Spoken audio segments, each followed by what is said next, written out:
You have 30 seconds to explain why you deserve even a single dollar from the woman you called worthless. The ballroom fell silent. 500 of Atlanta's elite froze with champagne flutes halfway to their lips, their conversations dying mid-sentence. Jake Henderson's face drained of color as he stared at the woman on stage, the woman he'd divorced 5 years ago, the woman he'd called a burden, a failure, a mistake. Except now she stood in a custom Valentino gown worth more than his annual salary, her natural hair swept into an elegant crown, her dark skin glowing under crystal chandeliers. And she owned everything. Including him. Welcome back, my amazing family.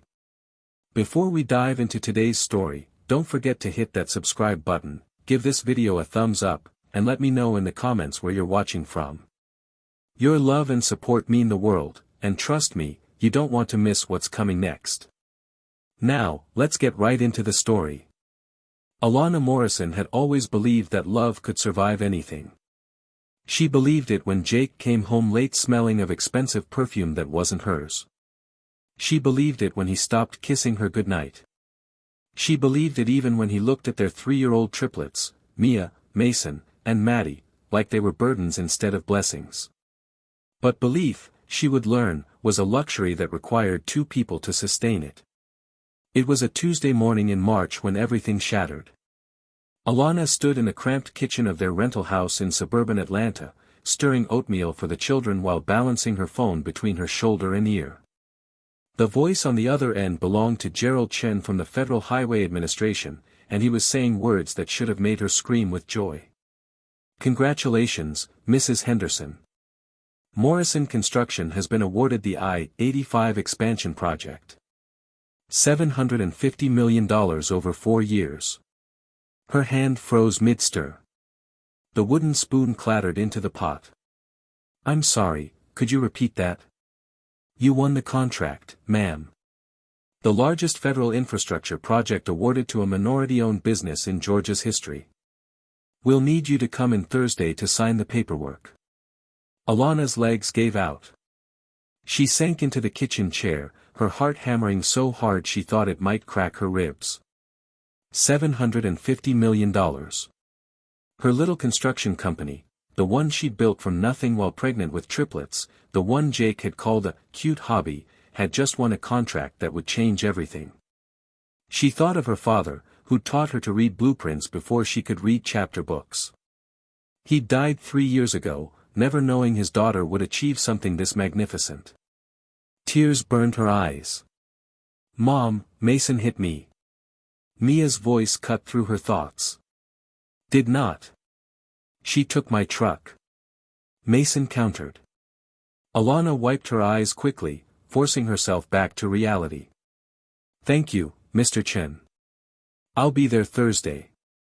And thank you for this opportunity. She hung up and pulled all 3 children into her arms, inhaling their scent of baby shampoo and maple syrup. Mia's cornrows needed redoing. Mason had oatmeal on his shirt already. Maddie was coughing again, that persistent cough the pediatrician said was just a cold but had lasted 3 weeks now. Guess what, babies? Mommy just got the biggest job ever. Everything's going to be better now. We're going to get you new beds, and a bigger house, and... The front door slammed. Jake walked in, his suit already wrinkled at 9 in the morning, his tie loosened. He looked at the scene, Alana on the floor with the children, oatmeal burning on the stove, her face streaked with tears, and his expression twisted with something that looked like disgust. Jesus, Alana. It's not even 9 and this place is a disaster. She stood up, her joy refusing to be dampened. Jake, I have incredible news. Morrison Construction just. I want a divorce. The words hit her like a physical blow. The kitchen seemed to tilt sideways. What? Jake wouldn't meet her eyes. He stared at a spot just past her shoulder. I've been thinking about this for months. We got married too young. This life, he gestured vaguely at the children, at her, at everything they'd built together, it's not what I want anymore. Mia started crying. She was sensitive, always picking up on tension. Alana automatically reached down to comfort her, but her eyes never left Jake's face. Jake, we can talk about this. If you're unhappy, we can try counseling. I know things have been hard with money and the kids being sick, but I just found out. I'm in love with someone else. The kitchen fell completely silent except for the sound of oatmeal bubbling over on the stove. Alana felt something inside her chest crack and splinter. Who? Victoria Sterling. My boss. He said it like he was proud. Like he'd won something. She understands me in ways you never could. She's successful, driven, ambitious. She doesn't spend her days wiping noses and playing with toy trucks.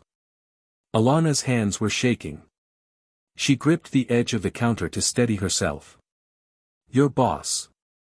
The woman who's been calling you into late meetings for the past 6 months. Don't make yourself the victim here. You checked out of our marriage the day those kids were born. Everything became about them.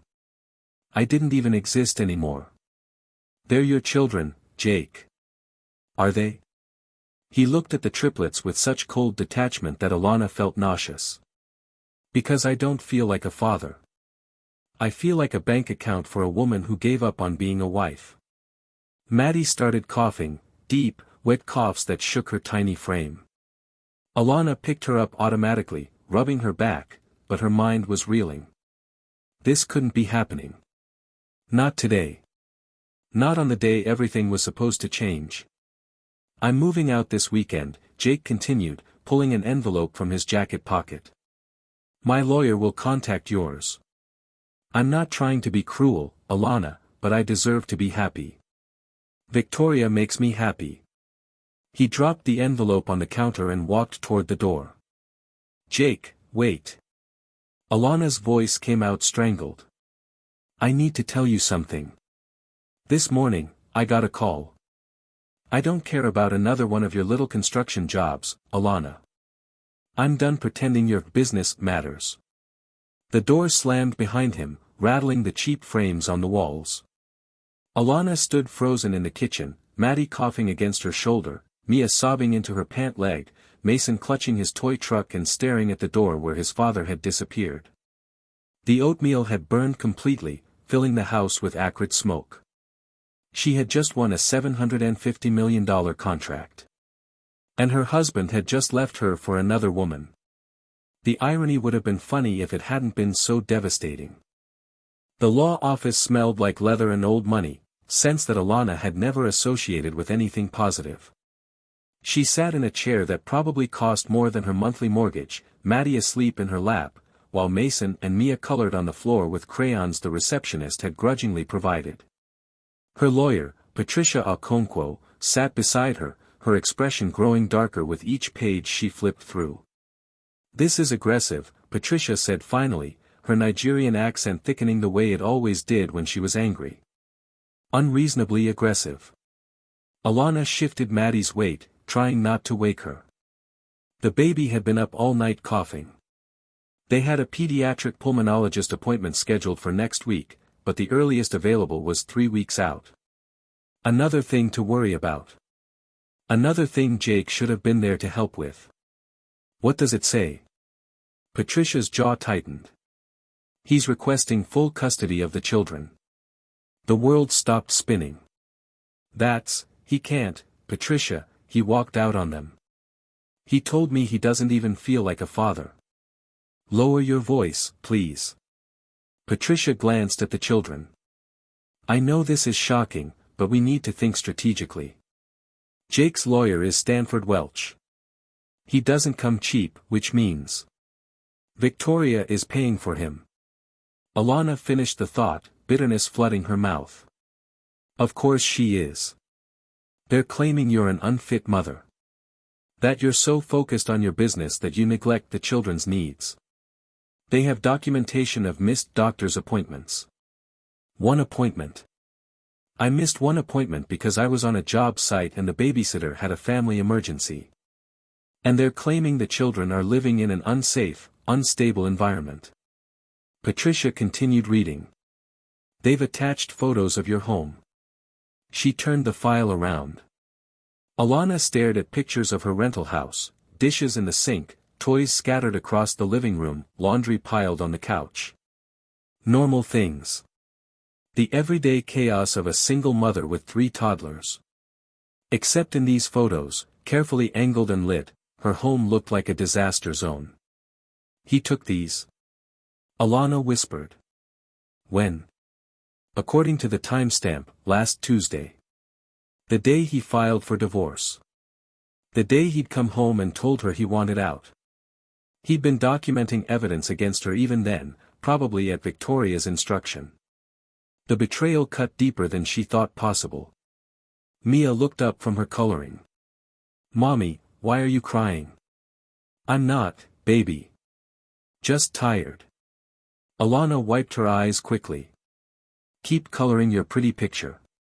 Patricia leaned forward, her voice gentle but firm. Alana, you need to understand what we're up against. Victoria Sterling is one of the wealthiest women in Atlanta. She owns Sterling Development Corporation, commercial real estate, luxury condos, half the skyline. She has connections to judges, politicians, people who matter. And now she wants Jake, which apparently means destroying you in the process. Why? The word came out broken. I never did anything to her. I didn't even know she existed until 2 weeks ago. Because you're in the way. Patricia closed the file. And because women like Victoria Sterling don't accept obstacles. They eliminate them. Alana's phone buzzed. A text from Gerald Chen, looking forward to Thursday.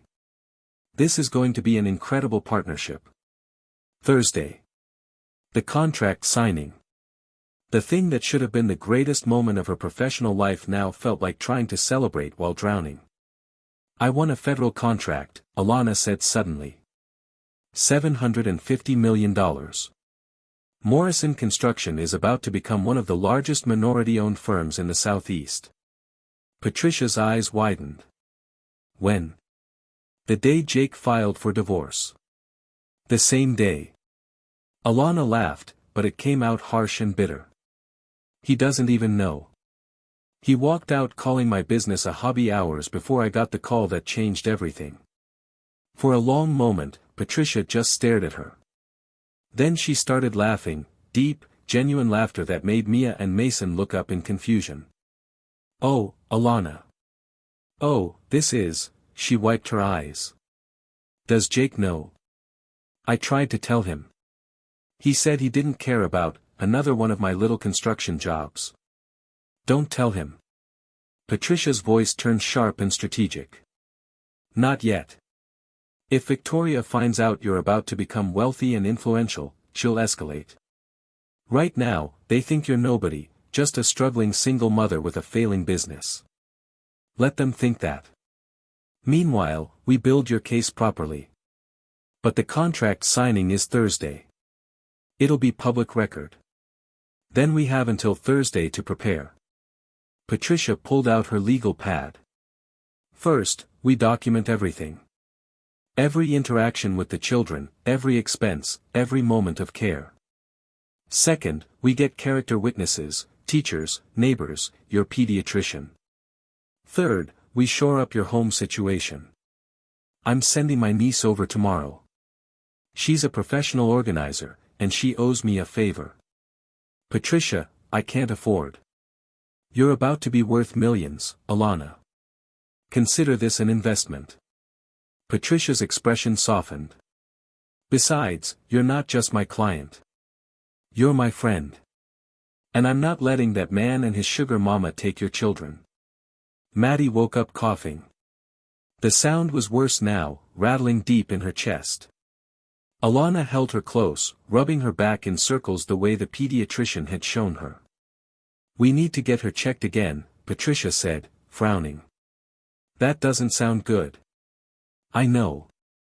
But the specialist can't see her for 3 weeks, and the emergency room just says it's a virus and sends us home with honey and humidifiers. After Thursday, you can afford the best pediatric pulmonologist in the country. After Thursday. If she made it to Thursday without falling apart completely. They spent another hour going over strategy before Patricia had to leave for court. Alana loaded the exhausted children into her 10-year-old Honda, the one with the check engine light that had been on for 6 months, and drove home through Atlanta traffic. Her phone rang as she pulled into the driveway. Unknown number. Hello. Mrs. Henderson. This is Vivian Cross from Peachtree Elementary. I'm calling about the tuition payment for the triplets. It's now 60 days overdue, and we'll need to discuss. I'll have it to you by Friday. Alana closed her eyes, calculating rapidly. The contract advance would clear by Friday.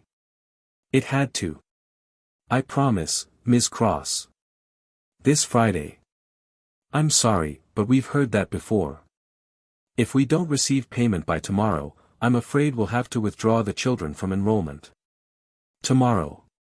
She didn't have $3,000 by tomorrow.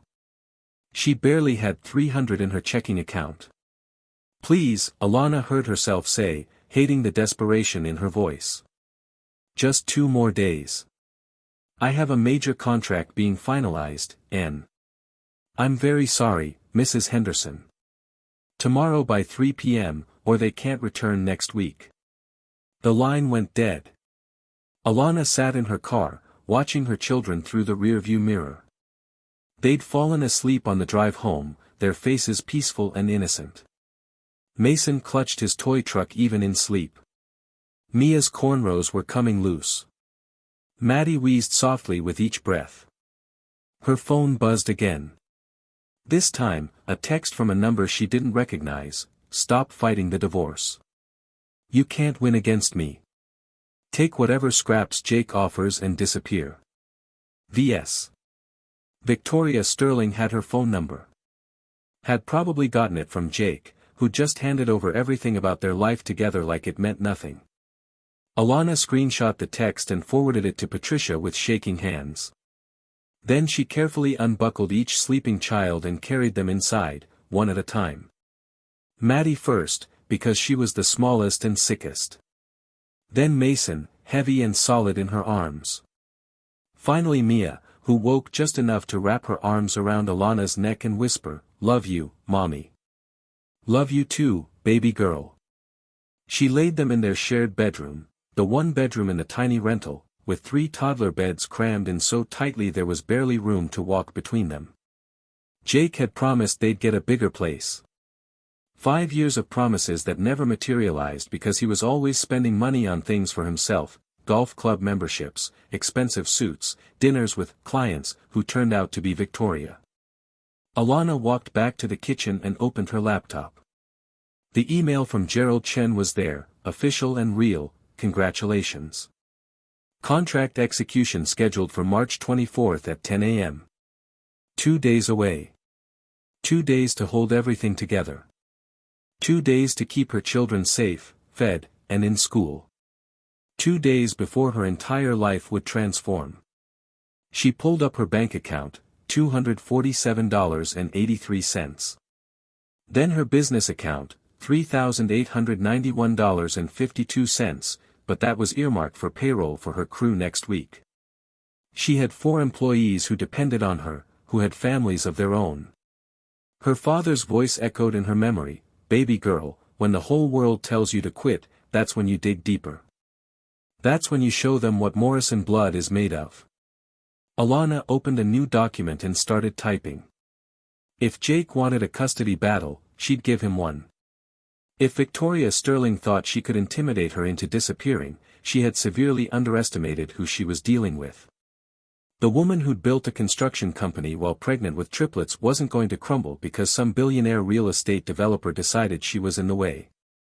She worked until 3 a.m., documenting every moment of care, every sacrifice, every choice she'd made for her children while Jake was out building his relationship with his boss. She compiled receipts, medical records, school reports. She wrote character references to request from her children's teachers, from her pastor, from the parents of Mia's best friend. When she finally closed the laptop, her eyes burned and her head throbbed, but she felt something she hadn't felt since Jake walked out, determination. Let them come for her. She'd be ready. Thursday morning arrived wrapped in the kind of Georgia sunshine that felt like a mockery. Alana stood in front of her closet, staring at the limited options. The contract signing required professional attire, but most of her good clothes were years old, worn thin from repeated washings and stretched out from post-pregnancy weight that had never fully disappeared. She settled on a navy blazer and matching pants, nothing fancy, but clean and pressed. Her mother's pearl earrings, the only jewelry she owned that had any value. She twisted her natural hair into a professional bun, applied minimal makeup to hide the exhaustion shadowing her eyes, and stepped back to look at herself in the mirror. A woman stared back at her who looked like she was holding on by her fingernails. Which, Alana supposed, was accurate. "Mommy, you look pretty," Mia called from the doorway. Alana turned and smiled, pulling her daughter into a hug. "Thank you, baby. Where are your brothers?" "Mason's building a tower and Maddie's coughing again." Of course she was. The cough had gotten worse overnight, and Maddie had woken up with a fever. Alana had given her children's Tylenol and made a note to call the pediatrician again, even though she knew they'd just tell her the same thing: plenty of fluids, rest, and watch for warning signs. She'd arranged for Mrs. Patterson from next door to watch the children during the contract signing. The elderly woman was kind but forgetful, and Alana left detailed instructions written on 3 separate post-it notes stuck around the house: emergency contacts, allergy information, what to do if Maddie's breathing got worse. "I'll be back by noon," Alana promised, kissing each child goodbye. Maddie felt warm against her lips, too warm. "Mrs. Patterson, if anything seems wrong, anything at all, you call me immediately." "Oh, stop worrying. We'll have a wonderful morning, won't we, children?" Mrs. Patterson settled into the worn armchair with a contented sigh. "Go sign your important papers." The drive to the Federal Highway Administration building took 30 minutes through morning traffic. Alana's hands were slick with sweat on the steering wheel. This was it. The moment that would change everything. The validation of every sacrifice, every sleepless night, every person who told her she was crazy for trying to run a construction company while raising triplets alone. Except she hadn't been alone then. Jake had been there, in body if not in spirit. She shook off the thought and pulled into the parking garage. Gerald Chen had said there would be a small ceremony, just a formality, some photos for the press release, nothing elaborate. Alana checked her makeup in the rearview mirror one more time, grabbed her briefcase, and headed inside. The conference room was on the 14th floor, all glass walls and modern furniture. Gerald Chen greeted her warmly, his handshake firm and professional. There were others there too, officials from the Department of Transportation, a photographer, a woman from the local news station with a cameraman in tow. "Mrs. Henderson, congratulations again," Gerald said, guiding her to a table where the contract lay open, all 247 pages of it. "This is a historic moment. The largest infrastructure contract ever awarded to a minority-owned business in Georgia. We're very excited to work with Morrison Construction." Alana's throat tightened with emotion. She thought of her father again, wished desperately that he could be here to see this. He'd started in construction as a day laborer, worked his way up to foreman, taught his daughter everything he knew about reading soil, understanding load-bearing capacity, managing crews. He'd died believing his daughter was capable of anything. She wished he'd been right. "Thank you," she managed. "This opportunity means everything to me and my company." She signed page after page, initialing clauses about timelines and safety standards and payment schedules. The photographer's camera flashed periodically. The news reporter asked questions about her background, her vision for the project, what this meant for women in construction. Alana answered on autopilot, professional and poised, while inside her mind screamed about school tuition and custody battles and her daughter's worsening cough. The ceremony concluded with a handshake and a commemorative plaque. Gerald promised that the advance payment, $15 million, would be wired to her business account by end-of-day Friday. $15 million. It didn't feel real. Alana was halfway to her car when her phone rang. Mrs. Patterson's number. Hello. Oh dear, I'm so sorry to bother you, but Maddie's breathing seems a bit strange. She's coughing and making a funny wheezing sound, and she feels very warm. I'm on my way. Alana was already running toward her car. Mrs. Patterson, if she starts turning blue or can't breathe, call 911 immediately. I'll be there in 20 minutes. She made it in 15, breaking every speed limit. Mrs. Patterson met her at the door, wringing her hands anxiously. Maddie was on the couch, her chest rising and falling too rapidly, her lips tinged slightly blue. Baby, Mommy's here. Alana scooped her up. Maddie was burning with fever, her little body shaking. We're going to the hospital now, okay? She grabbed her purse and headed for the door, then stopped. Mia and Mason were staring at her with wide, frightened eyes. Mrs. Patterson, can you? I'll watch them, dear. Go, go. The emergency room at Children's Healthcare was packed. Alana stood at the registration desk, Maddie limp in her arms, and tried to explain the situation to a bored-looking clerk. We've been here 3 times in the past month. She has a persistent cough, and now she's having trouble breathing. Insurance card? Alana fumbled for her wallet. The insurance card that Jake had been responsible for maintaining. The insurance through his job at Sterling Development. The card that, she realized with dawning horror, probably didn't work anymore. My husband recently, we're going through a divorce, and I'm not sure if. The clerk swiped the card. Waited. Frowned. This is showing as inactive. Do you have another form of payment? She can't breathe. Alana's voice rose. My daughter needs help now, we can figure out payment later. Ma'am, I need you to calm down. We'll see your daughter, but I need valid insurance information or payment authorization. I'll pay cash. Just please, help her. They took Maddie back finally, hooking her up to monitors and oxygen. The doctor, young, tired, competent, examined her thoroughly. She has pneumonia, he said finally. Fairly advanced. We need to admit her for 4 antibiotics and respiratory support. But we've been here 3 times. Sometimes these things develop quickly, especially in young children.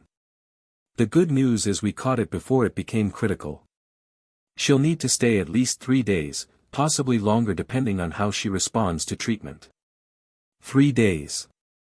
Hospital admission. Without insurance. How much will this cost? The doctor hesitated. You'll need to discuss that with billing, but pediatric admission typically runs several thousand per day, not including medications and. Just save my daughter. Please. They admitted Maddie to the pediatric floor. Alana sat beside the hospital crib, watching her baby sleep under oxygen support, and finally let herself cry. Not quiet tears, but deep, racking sobs that came from somewhere primal and desperate. Her phone buzzed. A text from Jake, heard you're trying to fight the custody arrangement. Bad move. You can't afford a legal battle, Alana. Be smart. Then another message, this one from an unknown number, your husband mentioned your daughter is sick. How unfortunate. Children need stable homes with parents who can provide for them. Perhaps this is a sign you should reconsider your priorities. V.S. Alana stared at the message, fury burning through her grief. Victoria Sterling had somehow learned about Maddie's hospitalization within hours. Which meant Jake had told her. Had probably called her immediately, discussing their sick child like she was a chess piece in their game. She took a screenshot and forwarded it to Patricia with shaking hands. Is this legal? Can they use this against me? Patricia's response came quickly, it's despicable, but potentially yes. They're building a narrative of instability and neglect. We need to counter it immediately. How is Maddie? Pneumonia. Admitted for at least 3 days. I'm coming to the hospital. Don't talk to anyone without me present. Alana set her phone down and took Maddie's small hand in hers. The little girl's fingers were so tiny, so fragile. She'd been born premature, the smallest of the triplets, and she'd fought so hard to survive those first weeks in the NICU. Alana had spent endless hours beside her incubator, willing her to keep breathing, to keep fighting. "You're a fighter, Maddie girl," she whispered. "Just like your mama. We're both fighters." A nurse came in to check vitals, her expression sympathetic. "Can I get you anything? Coffee, water? Information about the bill would be good." The nurse winced. "Billing will come talk to you tomorrow. But honey, I'll be honest, you're looking at probably 30 to 40,000 for a 3-day admission, minimum. More if she needs extended care. $30 to $40,000. Money Alana didn't have yet. The contract advance wouldn't clear until tomorrow, and even then, she needed that money for payroll, for equipment, for the million startup costs that came with a project this size. "I'll figure it out," Alana said, because what else could she say? The nurse patted her shoulder and left. Alana pulled out her laptop, she'd grabbed it from the car during one of her trips back and forth, and started making calls. First to her crew leads, explaining that the I-85 project was confirmed and work would begin in 2 weeks. Then to equipment rental companies, negotiating rates. Then to the bank, setting up the new business accounts that would handle the contract money. She worked until midnight, taking breaks only when nurses came in to check on Maddie. Patricia arrived around 8 with food Alana couldn't eat and legal documents that needed signatures. "The custody hearing is scheduled for next month," Patricia said, her voice carefully neutral. "Jake's lawyer is pushing for emergency temporary custody based on, and I quote, the mother's inability to provide safe and stable care as evidenced by the child's current hospitalization. That's insane. Kids get pneumonia. It's not neglect. I know. But they're going to argue that you missed warning signs because you were too focused on your business. They have statements from Jake claiming you often left the children with inadequate supervision, that you prioritized work over their health needs. That's a lie. I know it's a lie. But we need to prove it's a lie." Patricia pulled out more papers. "I need you to authorize your pediatrician to release all medical records. We're going to show a pattern of responsible parenting, regular checkups, following doctor recommendations, everything by the book." Alana signed where Patricia indicated, her hand cramping from writing. Through the window, she could see Atlanta's skyline lit up against the night sky. Somewhere out there, Jake was probably with Victoria, celebrating their victory. Celebrating the fact that they'd managed to use her sick child as ammunition in their war against her. The hatred that bloomed in Alana's chest was unfamiliar and fierce. She'd never been a vengeful person. But sitting in that hospital room, watching her daughter struggle to breathe, knowing that her ex-husband and his mistress were actively trying to take her children away, something shifted inside her.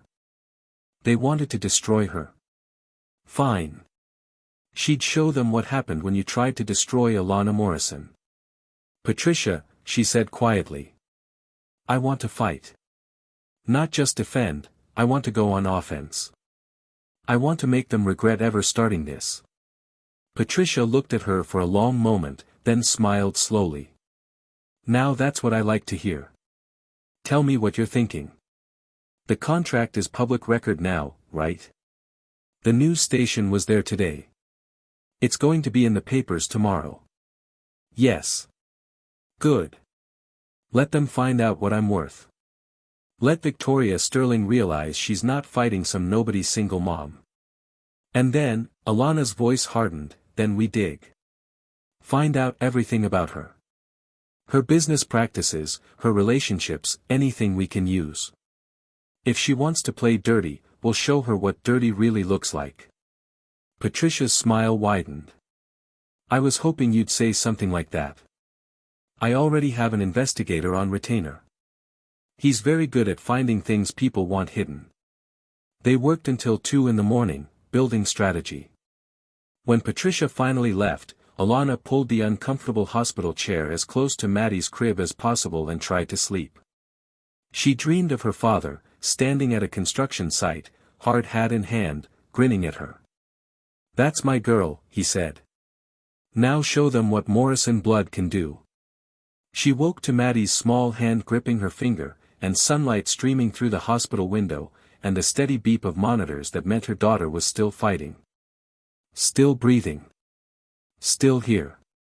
"We've got this, baby girl," Alana whispered. "Mommy's got this." The morning paper arrived via Patricia's assistant at 7 a.m., delivered to Alana's hospital room along with fresh coffee and a bagel she was too exhausted to eat. The headline sprawled across the business section in bold letters: "Local entrepreneur wins $750 million federal contract, largest award to minority-owned firm in state history." There was a photo of Alana from the signing ceremony, professional and composed, shaking hands with Gerald Chin. The article detailed Morrison Construction's history, praised her vision and expertise, and speculated about what this would mean for infrastructure development in Georgia. Alana stared at the newspaper, feeling disconnected from the woman in the photograph. That woman looked confident, capable, like someone who had her life together. The real Alana was sitting in a hospital room in yesterday's clothes, watching her daughter breathe through an oxygen mask, trying to figure out how to keep her other 2 children fed and safe while fighting a custody battle against a billionaire. Her phone started ringing at 7:15 and didn't stop. Reporters wanting interviews. Business associates offering congratulations. Suppliers she'd worked with for years suddenly very interested in maintaining their relationships. And then, at 8:03, a call from an unknown number that she almost didn't answer. "Hello? Is this Alana Morrison?" A woman's voice, sharp and cold. "Yes." "Who's calling?" "Victoria Sterling." "I think it's time we had a conversation." Alana's grip tightened on the phone. She glanced at Maddie, still sleeping peacefully, then walked out into the hallway for privacy. "There's nothing to discuss." "Oh, I disagree. You see, I just read the most interesting article in this morning's paper. Quite the achievement, that contract. Jake must be feeling rather foolish." The smugness in Victoria's voice made Alana's jaw clench. "What do you want?" "I want you to understand your position. Yes, you've won a contract. Congratulations. But money doesn't buy influence, dear. It doesn't buy connections or power. It certainly doesn't buy custody of children who would be better off in a stable, 2-parent home. A home with a father who abandoned them and a woman who texts threats. That's your definition of stable?" Victoria laughed, a sound like breaking glass. "Those texts were expressions of concern. I'm worried about those poor children, especially the sick one. Pneumonia, I heard. How terrible. And how telling that she became ill while solely in your care. You're unbelievable." "No, I'm practical. Here's what's going to happen, Alana. You're going to agree to Jake's custody terms. He gets primary custody, you get supervised visitation every other weekend. You'll also agree to pay child support, let's say $20,000 a month, since you're so wealthy now. In exchange, we won't pursue charges of child endangerment." "Child endangerment?" "My daughter has pneumonia, not a preventable injury. Pneumonia that developed because you were too busy with your little business to notice she was seriously ill. Pneumonia that required emergency hospitalization because you prioritized a contract signing over your child's health." Victoria's voice turned to ice. "I have connections to judges throughout this state, dear. I have friends in child protective services. I can make your life extraordinarily difficult."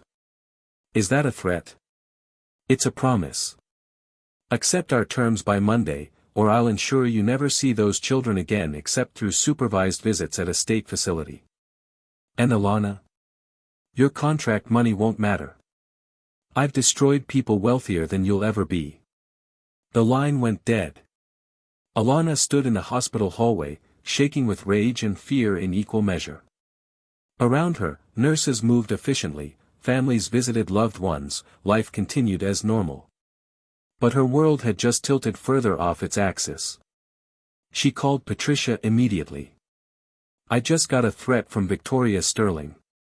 She wants me to agree to Jake getting primary custody and me paying $20,000 a month in child support, or she'll pursue child endangerment charges and use her connections to destroy me. Patricia was silent for a moment. Did you record the call? No, damn it, I didn't think. It's fine. But from now on, record everything. Every call, every interaction.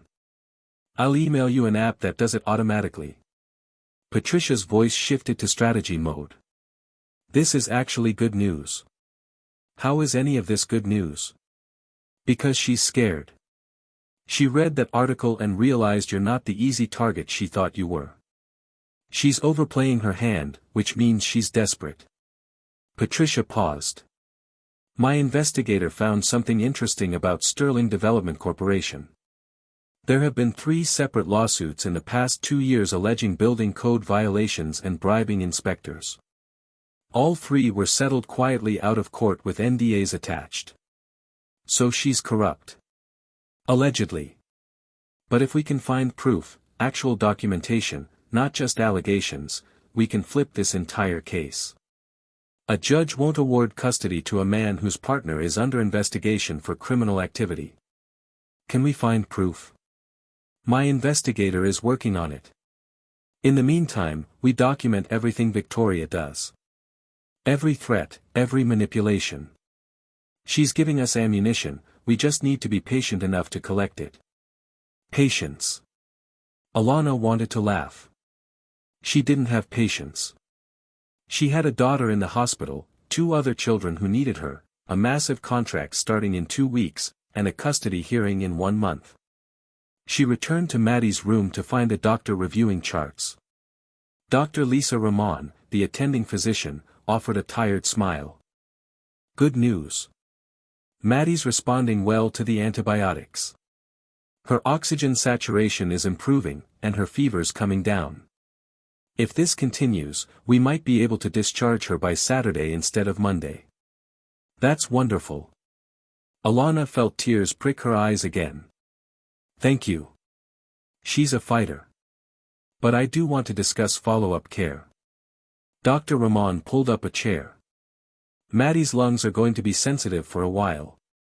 She'll need a pediatric pulmonologist to monitor her, possibly an inhaler for any inflammation. I'm also concerned about her immune system. This is her 3rd respiratory infection in 4 months. We should run some tests, make sure there's not an underlying condition. More medical bills. More appointments. More ammunition for Jake and Victoria. Whatever she needs, Alana said firmly. Money isn't an issue anymore. Dr. Ramon's eyebrows rose slightly, and Alana realized she'd seen the morning paper too. I'm glad to hear that. Let me write you some referrals. Dr. Kwame Osei is the best pediatric pulmonologist in Atlanta. His office is difficult to get into, but I'll mark it urgent. After Dr. Ramon left, Alana spent an hour making calls. First to Mrs. Patterson, checking on Mia and Mason. Then to her crew leads, confirming equipment deliveries for next week. Then to the bank, verifying that the contract advance would indeed clear by end of business Friday. $15 million. In less than 24 hours, she'd have more money in her account than she'd ever imagined possible. And somehow, it still didn't feel like enough. Jake called at noon. Alana almost didn't answer, but curiosity won. What do you want? I saw the paper. His voice was tight, controlled. You won a federal contract. I tried to tell you. The day you filed for divorce. He paused. That's a lot of money, Alana. Yes, it is. I think we should reconsider the custody arrangement. The children should be with both parents. We could do 50-50 custody, and obviously you wouldn't need to pay child support since you have the resources to. Let me stop you right there. Alana's voice was pure steel. You don't get to walk out calling our children a burden, file for full custody, and then change your mind because you found out I'm successful. You made your choice, Jake. Live with it. Don't be vindictive. This isn't about us, it's about what's best for the kids. What's best for the kids is not being raised by a father who abandoned them and a woman who threatens their mother. What's best for the kids is staying with the parent who actually loves them. Victoria and I can provide stability.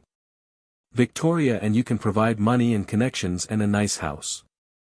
I can provide love, sacrifice, and a mother who would walk through fire for them. We're not the same. She hung up before he could respond. Her phone immediately buzzed with a text from Victoria. Turning down Jake's generous offer was foolish. You'll regret it. Alana screenshot the message and sent it to Patricia with trembling hands. Then she turned her phone to Do Not Disturb, pulled her chair close to Maddie's crib, and allowed herself 5 minutes to fall apart.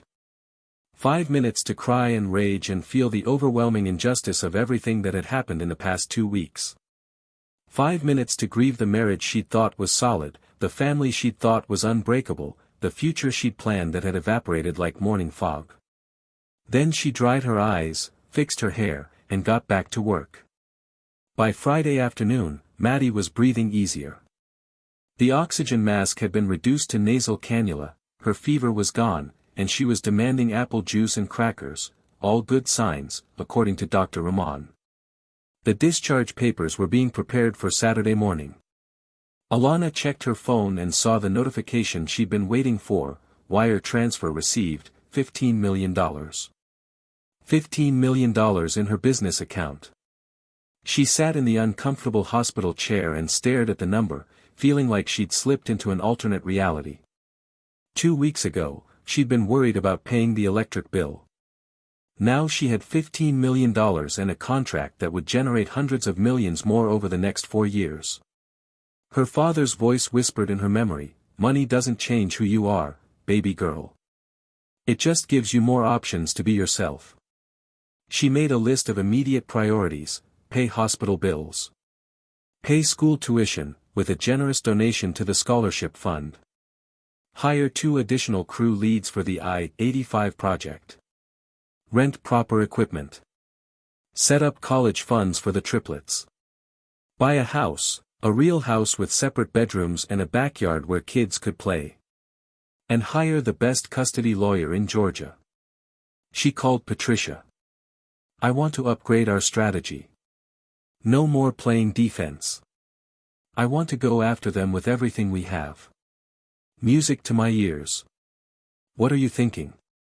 I want to hire an investigator to follow Jake and Victoria. I want to know every business dealing, every corner she's cut, every inspector she's bribed. I want documentation of every threat, every manipulation, every lie they've told.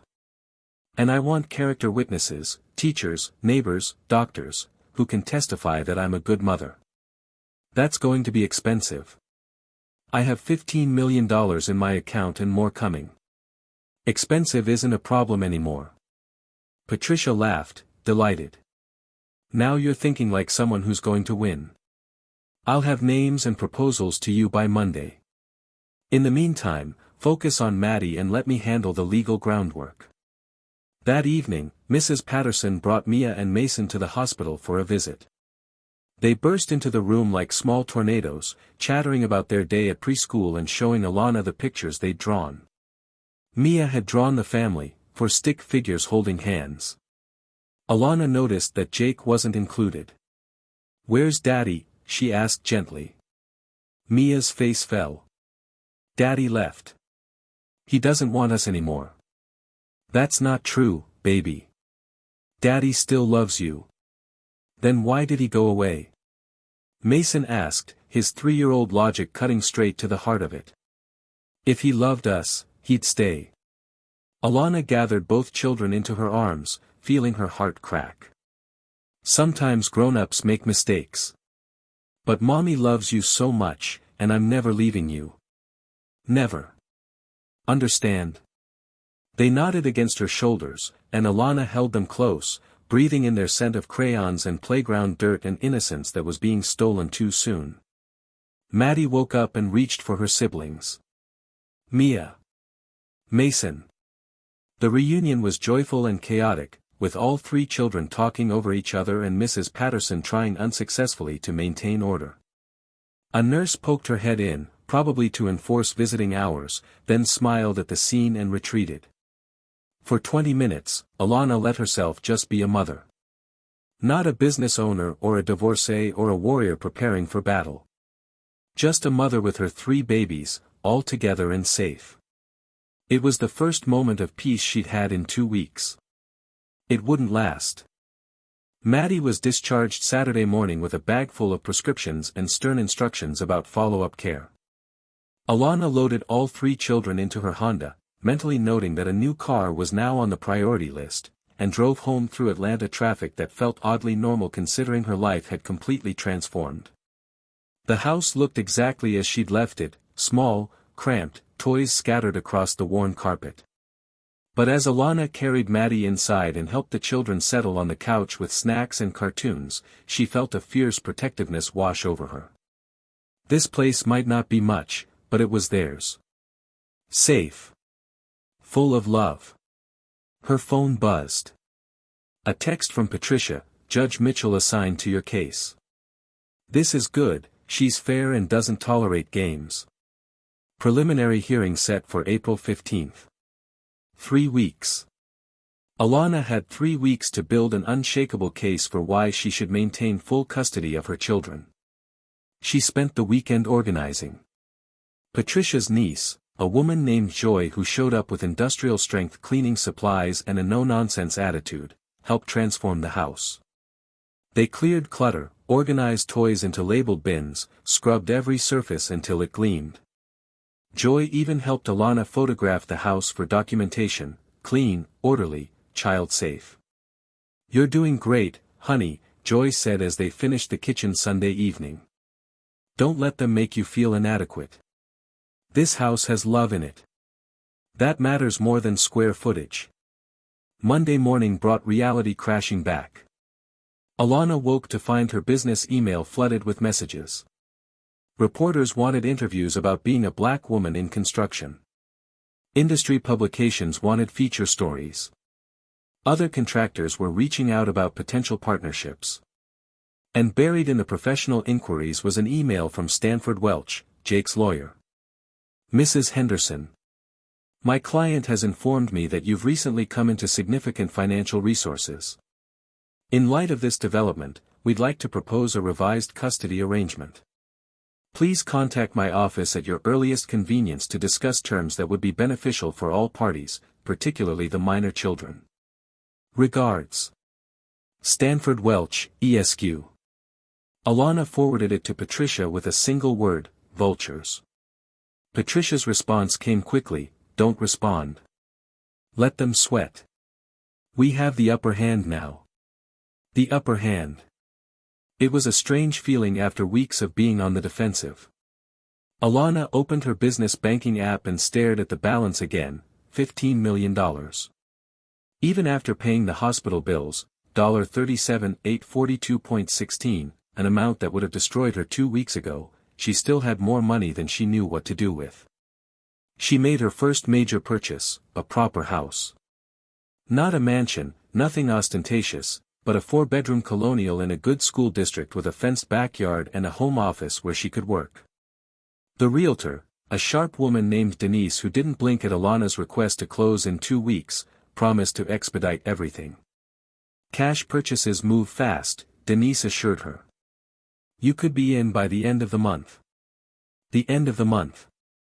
A lifetime away, but also right around the corner. Alana's next call was to Dr. Osei's office. The receptionist started with the standard, "We're not accepting new patients," speech until Alana mentioned Dr. Ramon's urgent referral and that cost wasn't a concern.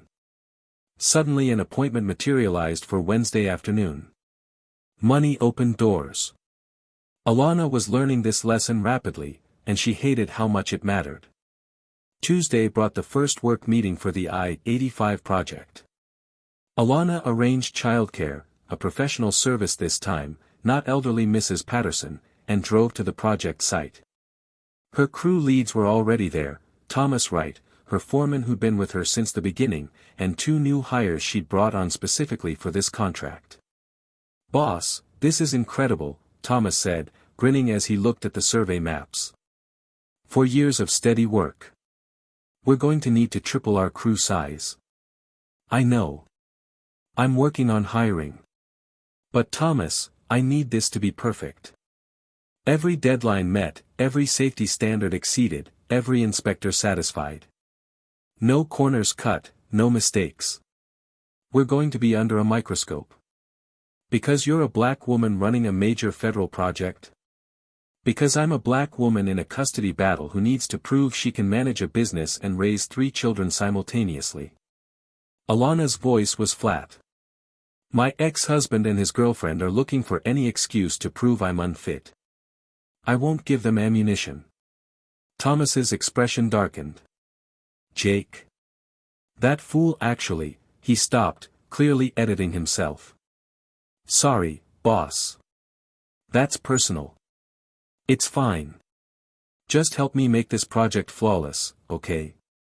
They spent 3 hours reviewing plans, discussing equipment needs, and scheduling crew interviews.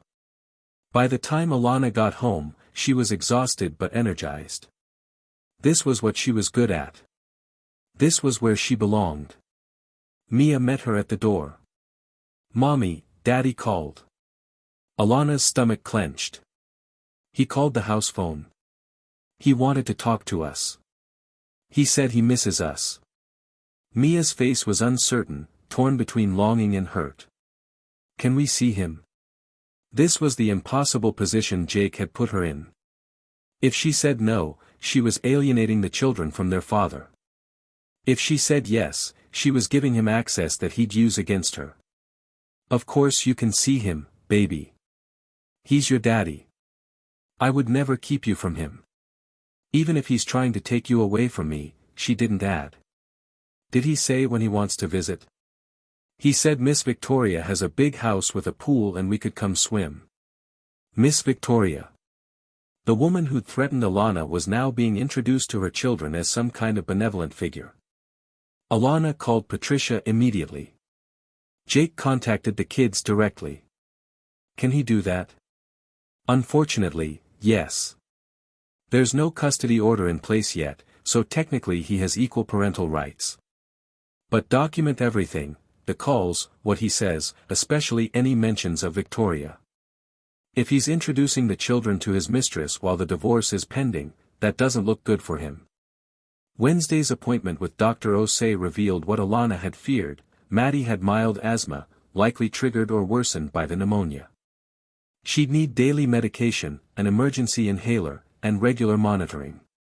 "It's manageable," Dr. Osei assured her, his Nigerian accent similar to Patricia's. "Many children with asthma live completely normal lives. But she'll need consistent care, medication compliance, avoiding triggers, immediate intervention if she has an attack. More documentation for her custody case. More evidence that Alana was taking her children's health seriously. More ammunition to counter whatever narrative Jake and Victoria were building." That evening, as Alana gave Maddie her first dose of asthma medication and explained about the inhaler in terms a 3-year-old could understand, her phone rang. Unknown number. "Hello? Alana Morrison?" A man's voice, professional and neutral. "Yes. This is Detective Raymond Cross with the Atlanta Police Department. I'm calling regarding a complaint filed by Victoria Sterling. She's alleging that you've been harassing her, threatening phone calls, stalking, and intimidation. I'd like to ask you a few questions."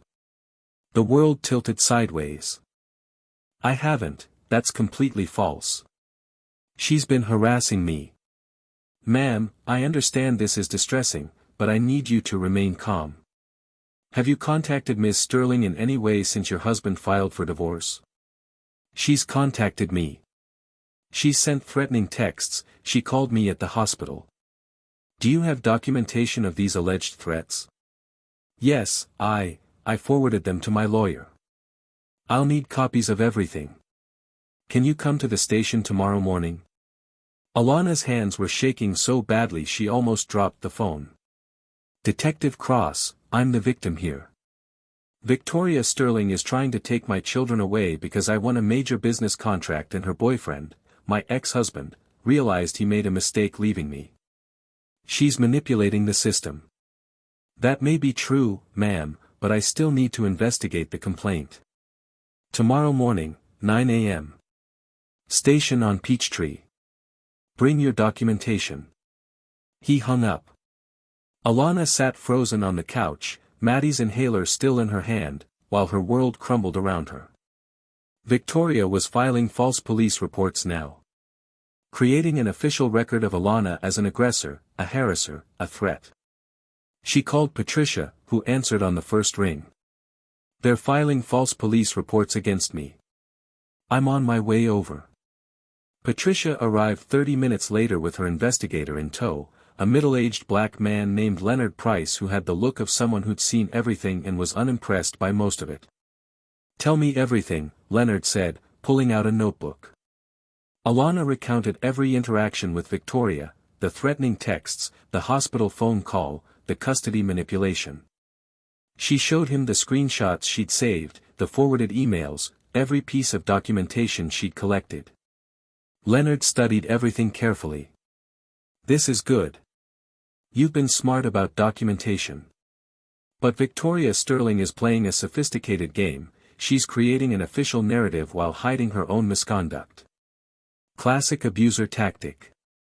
So what do? We get ahead of it. Tomorrow morning, you bring all this documentation to Detective Cross. You show him that you're the one being harassed, not the harasser. Meanwhile, I dig deeper into Sterling Development Corporation. Because here's what I've found so far. He pulled out a folder thick with papers. Victoria Sterling has a pattern. This is her third relationship with an employee. The first two ended badly, both men filed harassment claims after she terminated their employment. Both cases were settled with significant NDAs attached. She has a history of using her power to control and destroy people who displease her. Can we use this in court? If we can get those men to talk, yes. But NDAs are tough to break. They're risking serious financial penalties. Leonard leaned forward. Here's the other thing, Sterling Development is currently under investigation by the EPA for illegal dumping at a construction site in Marietta. It's been quiet because Victoria has good lawyers, but if we can tie her personally to the illegal activity. Then she's facing criminal charges, Patricia finished. Which would absolutely impact the custody case. Alana felt something fierce and hot bloom in her chest. How do we prove she knew about the illegal dumping? We find someone willing to talk.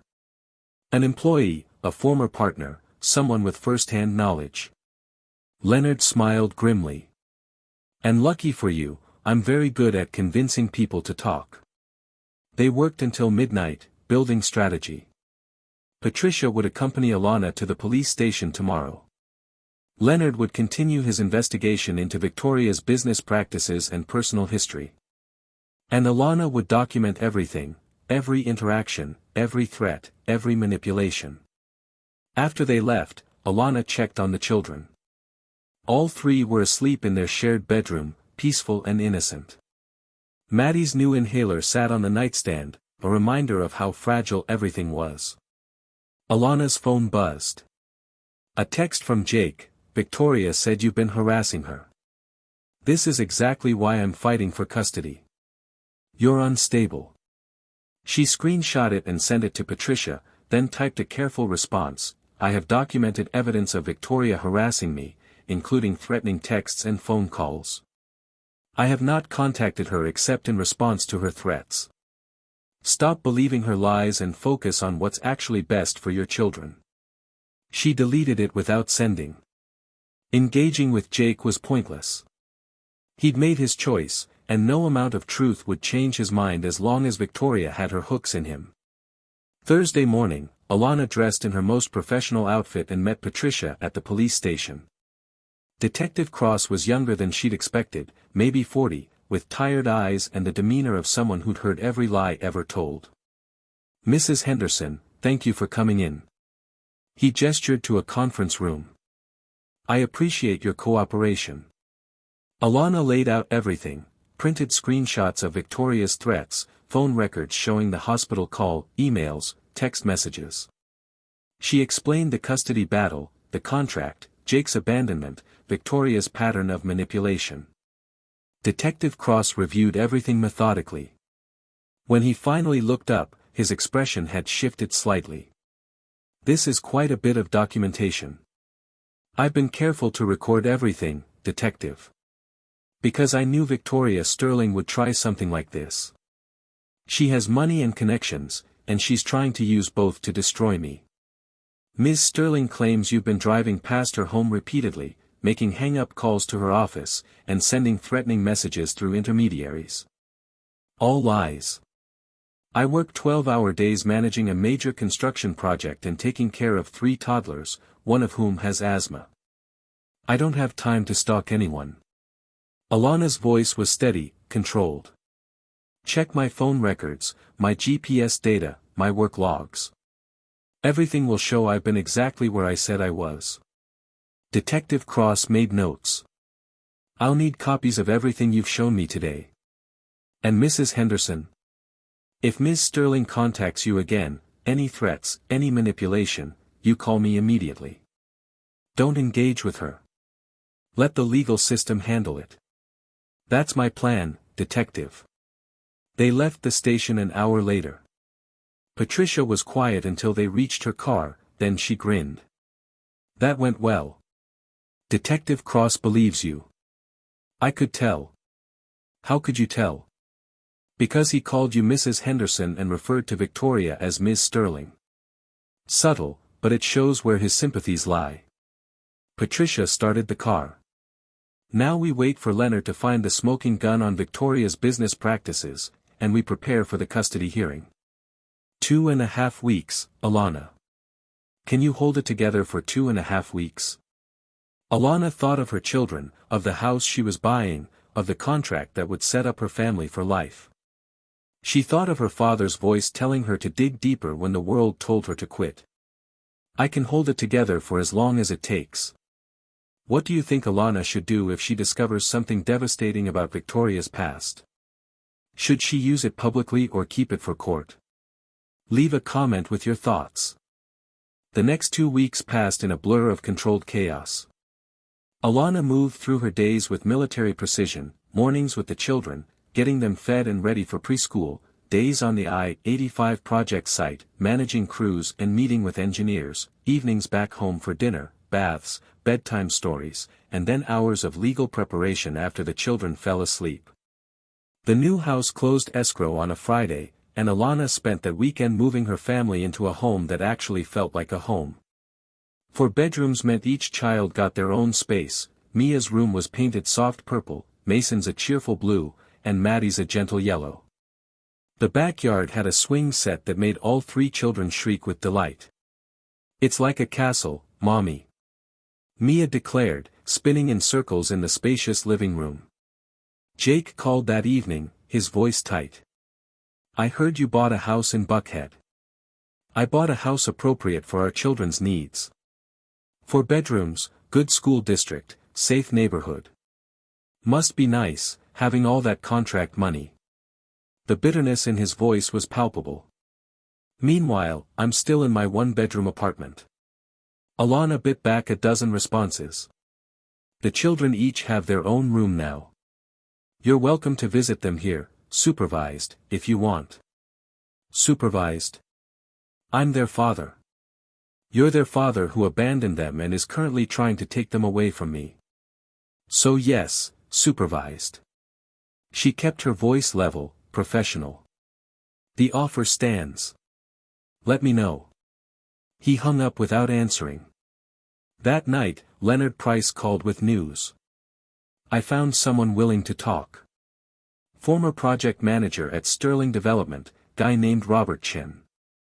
He left the company 6 months ago after refusing to falsify environmental reports. He's furious and scared, but I think I can convince him to testify. What does he know? Enough to bury Victoria. Systematic building code violations, bribery of inspectors, illegal dumping of construction waste, falsified safety reports. And here's the kicker, Jake was involved. He signed off on some of the falsified documents as Victoria's chief of operations. Alana's breath caught. Jake committed fraud. Multiple counts, potentially. If this goes criminal, he's looking at serious prison time. Does he know that he's exposed? I doubt it. Victoria probably told him the documents were legitimate. But ignorance isn't a defense, especially when you're signing official reports. Alana thought about Jake, the man she'd married, the father of her children. Once upon a time, she'd loved him enough to overlook his flaws, his selfishness, his inability to truly see her. Now she felt only a strange emptiness where that love used to be. What do we do with this information? We sit on it until the custody hearing. Then we present it to the judge, not as a criminal matter yet, but as evidence that Jake and Victoria are not fit guardians. We show that Jake is involved with a woman who's under investigation for multiple felonies, and that he himself may be implicated. No judge will award custody under those circumstances. Patricia agreed when Alana called her with the update. This is perfect. We're not just defending your fitness as a mother, we're actively demonstrating that Jake and Victoria are dangerous. But Alana, you need to be prepared for what happens next. What do you mean?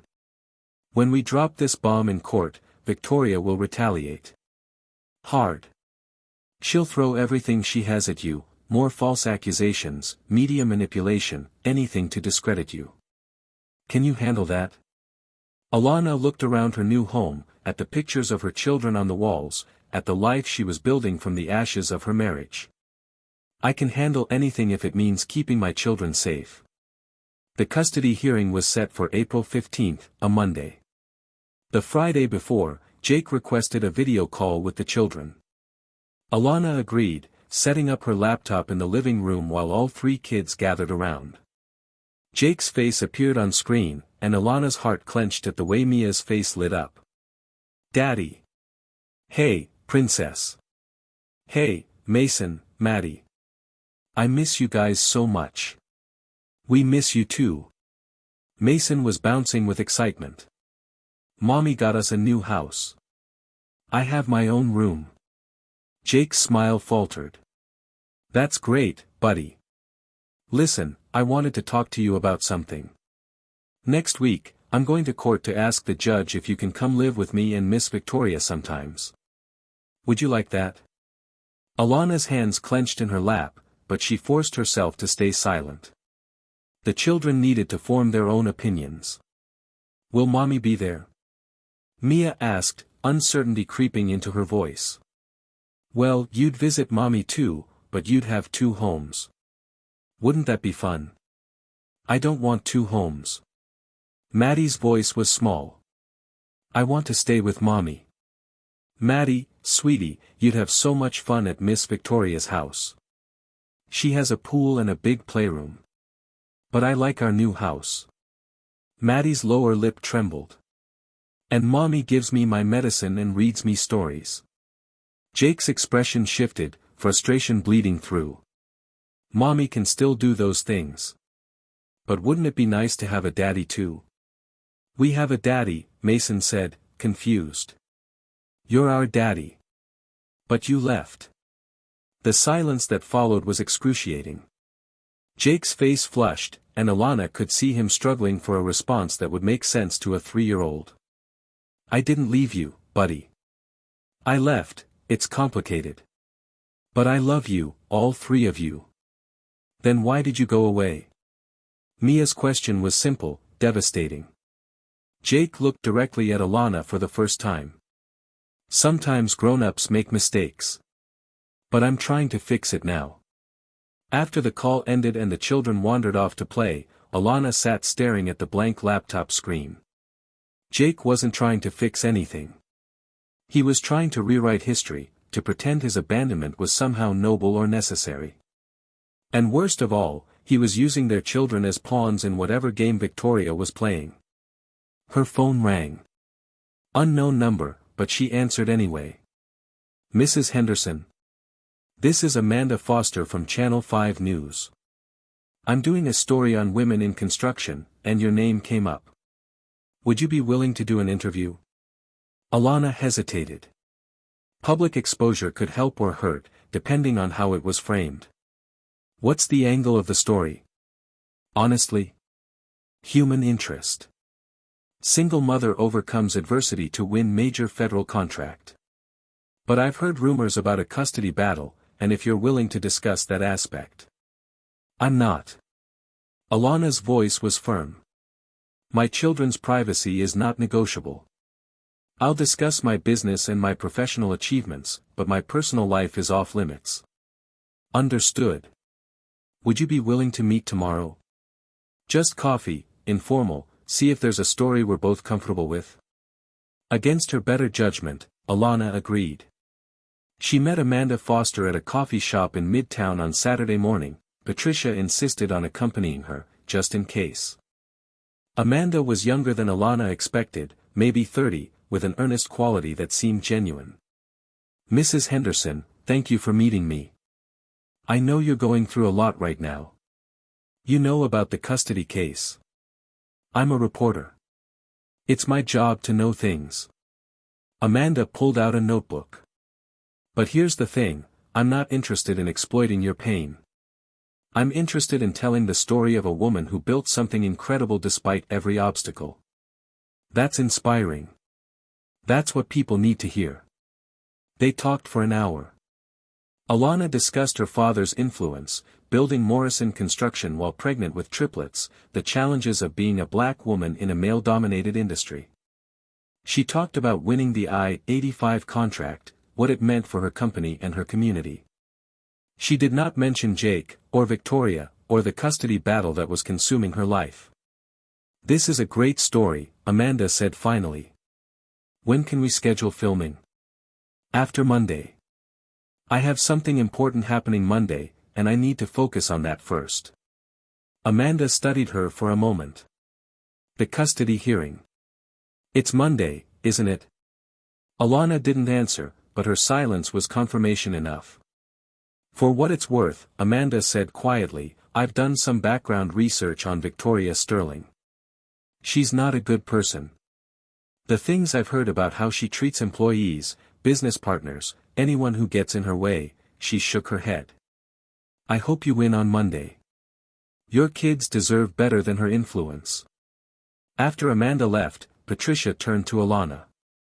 That went well. She seems trustworthy. We'll see. Right now, I just want Monday to be over.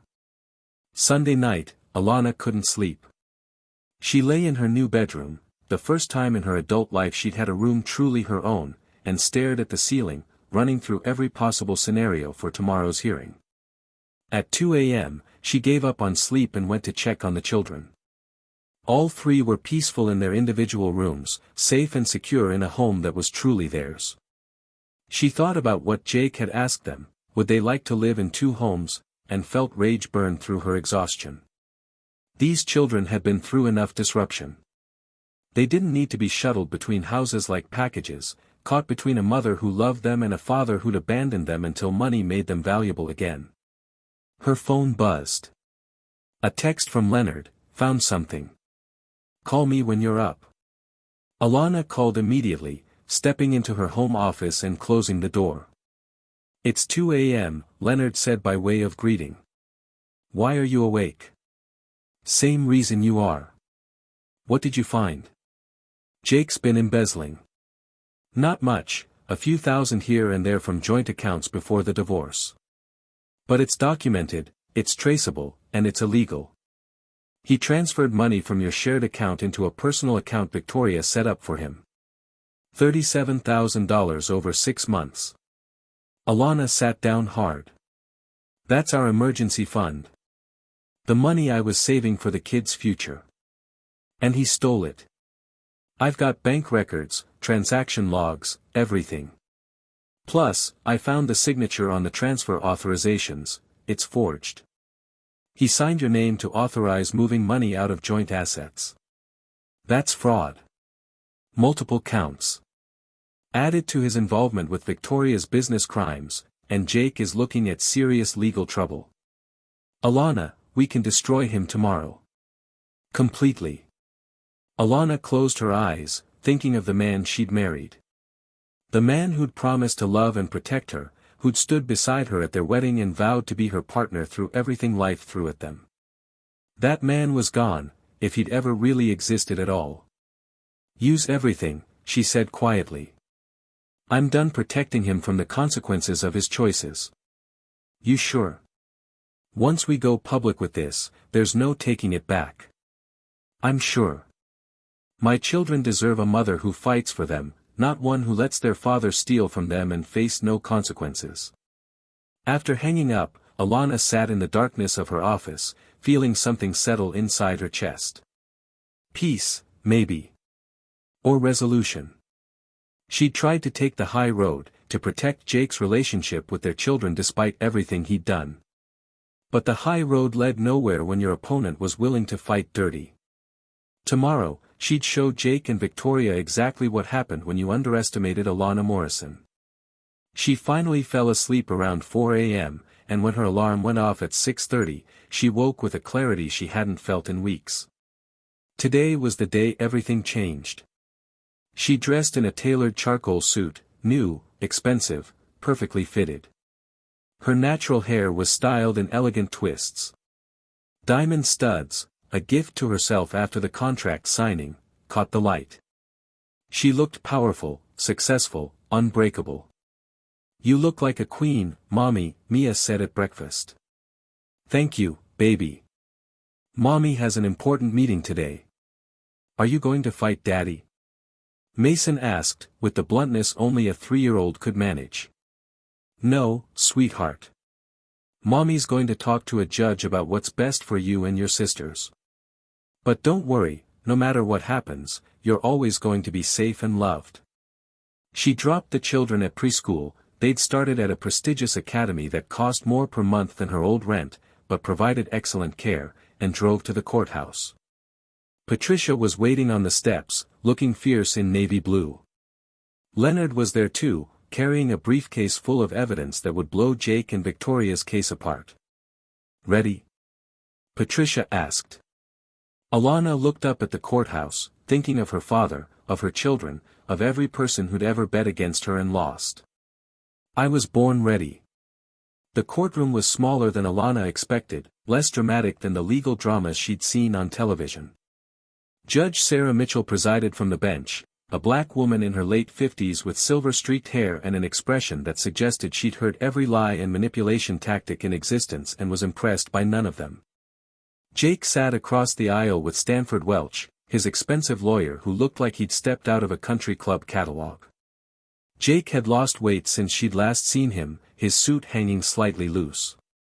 He wouldn't meet her eyes. Victoria Sterling sat behind Jake in the gallery, perfectly composed in cream Chanel. She was beautiful in that cold, sculpted way that came from expensive dermatologists and personal trainers. Her dark eyes swept over Alana with calculated dismissal, as if evaluating a minor inconvenience that would soon be eliminated. Alana met her gaze steadily and smiled. Judge Mitchell called the hearing to order. This is a preliminary custody hearing in the matter of Henderson versus Morrison. Mr. Welch, you filed for emergency temporary custody on behalf of your client, Mr. Henderson. Present your case. Stanford Welch stood, projecting the confidence of someone who'd won 100 cases just like this one. Your Honor, my client is deeply concerned about the welfare of his 3 minor children. Mrs. Morrison, while no doubt loving, has demonstrated a pattern of neglect and instability. He presented his evidence methodically, the photos of Alana's old rental house in disarray, documentation of the one missed pediatrician appointment, testimony about Maddie's hospitalization. He painted a picture of a woman too focused on her business to properly care for her children, too overwhelmed to maintain a safe home environment. Furthermore, Your Honor, Mrs. Morrison has recently come into significant wealth through a business contract. While this is commendable professionally, it has introduced new instabilities into the children's lives, a sudden move to a new home, new schedules, upheaval during an already stressful divorce. My client can provide stability, structure, and a two-parent household with his partner, Ms. Victoria Sterling. At the mention of her name, Victoria smiled slightly, the expression of someone confident in their victory. Judge Mitchell made notes. Ms. Okonkwo, your response. Patricia stood, and Alana saw the predatory gleam in her eye. Your Honor, opposing counsel has presented a carefully constructed fiction designed to obscure the truth, that Mr. Henderson abandoned his wife and sick children to pursue a relationship with his wealthy boss, and now wants custody only because he's discovered his ex-wife is financially successful. She approached the bench with a folder. If I may present evidence. For the next hour, Patricia systematically dismantled Jake's case. She presented medical records showing Alana's consistent, attentive care for the children. Character testimony from teachers, neighbors, and the pediatrician praising her devotion as a mother. Photos of the new home, clean, spacious, each child with their own bedroom. Documentation of the missed appointment showing it was due to a childcare emergency, not neglect. Then she shifted gears. Your Honor, Mr. Henderson claims he can provide stability through his relationship with Ms. Sterling. Let's examine that stability. Patricia pulled out another folder. Victoria Sterling is currently under EPA investigation for illegal dumping at multiple construction sites. Her company, Sterling Development Corporation, has been cited for numerous building code violations. She has a documented pattern of retaliatory behavior toward employees and business partners. Stanford Welch jumped up. Objection. Ms. Sterling is not the party in question here.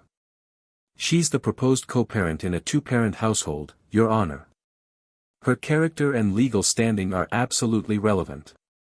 Patricia continued, furthermore, we have evidence that Mr. Henderson himself has been involved in falsifying environmental reports and safety inspections for Sterling development projects. Jake's face went white. Victoria's composure cracked for just a moment, fury flashing across her features. Patricia approached Jake's table and placed a stack of documents in front of him. Do you recognize your signature on these inspection reports, Mr. Henderson? Jake stared at the papers, his hands shaking. Victoria told me these were routine. Your Honor, Mr. Henderson signed fraudulent documents that put public safety at risk. Additionally, Patricia turned to face the courtroom. We have evidence that Mr. Henderson embezzled $37,000 from joint accounts he shared with Mrs. Morrison. Money that was designated for the children's future. He forged Mrs. Morrison's signature to authorize the transfers. The courtroom erupted. Judge Mitchell's gavel cracked like thunder. Order. Mr. Henderson, is this true? Jake looked like he might be sick. He glanced back at Victoria, who was staring straight ahead, her jaw clenched. Your Honor, I can explain. I'm sure you can, but this is a custody hearing, not a criminal trial. However, these allegations are serious. Judge Mitchell's expression was granite. Ms. Okonkwo, do you have documentation of this alleged embezzlement? Yes, Your Honor. Bank records, transaction logs, and forensic analysis of the signature forgeries. Patricia handed over another folder. We also have documentation of threatening communications from Ms. Sterling to Mrs. Morrison, including texts threatening to take the children away and a false police report filed in an attempt to intimidate Mrs. Morrison. Judge Mitchell reviewed the evidence in silence. The courtroom was so quiet Alana could hear her own heartbeat. She kept her eyes forward, refusing to look at Jake or Victoria, refusing to show any emotion that could be used against her. Finally, Judge Mitchell looked up. Mr. Welch, does your client have any response to these allegations? Stanford Welch looked like a man who just realized he'd brought a knife to a gunfight. Your Honor, we were not prepared for, these allegations are surprising and require investigation before. That's not a response, Counselor. Judge Mitchell turned to Jake. Mr. Henderson, you filed for emergency custody claiming Mrs. Morrison was an unfit mother. Yet the evidence before me shows a woman who has consistently cared for her children's health, safety, and education. Meanwhile, you have allegedly committed fraud and embezzlement, and you're in a relationship with a woman under criminal investigation. Explain to me why I should grant you any custody at all." Jake stood on shaking legs. "Your Honor, I love my children. I made mistakes, I admit that. But I'm trying to do right by them now. Victoria has resources that can give them opportunities. Resources obtained through illegal means." Judge Mitchell's voice was ice. "Mr. Henderson, let me be very clear. This court's only concern is the best interest of the children. Not your relationship, not your regrets, not Ms. Sterling's wealth. The children's welfare. Period." She looked at her notes again, then at both parties. "Here is my ruling. Mrs. Morrison retains full legal and physical custody of the minor children. Mr. Henderson is granted supervised visitation every other weekend, to be conducted at a neutral location with a court-appointed supervisor. Additionally, Mr. Henderson will undergo a psychological evaluation before any expansion of visitation rights is considered." Jake's face crumbled. "Your Honor, please." Furthermore, Judge Mitchell continued, her voice sharp, "I am referring the evidence of embezzlement and fraud to the District Attorney's Office for potential criminal prosecution. I am also notifying the FBI of the allegations regarding Sterling Development Corporation's business practices. This court will not be complicit in criminal activity." She looked directly at Victoria for the first time. "Ms. Sterling, I strongly suggest you obtain legal counsel. The evidence presented today suggests you may face serious charges." Victoria stood abruptly, her chair scraping loudly against the floor. For just a moment, her mask slipped completely, and Alana saw pure hatred in her eyes. Then she turned and walked out of the courtroom, her heels clicking precisely against the marble floor. "Mr. Henderson," Judge Mitchell said, her voice softening slightly, "I hope you understand that your children deserve better than what you've given them. If you truly love them, you'll get your life in order and prove yourself worthy of their trust. Until then, supervised visits." Court adjourned. The gavel fell. Alana sat frozen as the courtroom erupted around her. Patricia was talking rapidly, saying something about victory and next steps, but Alana could only hear the roaring in her ears. She'd won. After weeks of fear and fighting, after nights of terror that her children would be taken away, she'd won. Jake approached their table, Stanford Welch trying to hold him back. "Alana, please. Can we talk?" She stood to face him, and for the first time since he'd walked out, she felt nothing. No love, no hate, not even anger. Just emptiness where he used to be. "You stole from our children, Jake. You forged my signature. You committed fraud. And you did it all for a woman who used you and is about to go to prison." Her voice was quiet, conversational. "There's nothing to talk about. I was trying to build a better life for us." "No. You were trying to build a better life for yourself. There's a difference." Alana gathered her papers. "You can see the children every other weekend, supervised. Follow the judge's orders, complete your evaluation, and maybe, you can earn back some of their trust. But mine? That's gone forever." She walked out of the courtroom with Patricia and Leonard, leaving Jake standing alone with his expensive lawyer and his shattered dreams. Outside, the April sunshine felt like a benediction. Alana stood on the courthouse steps and breathed deeply, feeling like she'd been underwater for weeks and was finally surfacing. "You did it," Patricia said, grinning. "You actually did it. We did it." "I couldn't have," Alana's voice broke. "Thank you. Both of you." Leonard smiled, rare and genuine. "Just doing my job." "But Alana? You need to know, Victoria Sterling isn't going to take this lying down. She's going to retaliate. Let her try. I'm not afraid anymore." Her phone buzzed. A text from Amanda Foster, "Heard about the hearing. Want to tell your story now? Your terms, your control. People should know what you've overcome." Alana thought about it for a moment, then made a decision. Patricia, how do we make sure Victoria's crimes become public knowledge? The judge referred everything to the DA and FBI. They'll investigate, but these things take time. What if we speed it up? What if we go public with everything, not just the custody case, but Victoria's entire pattern of corruption and abuse? Patricia's eyes widened. That's risky.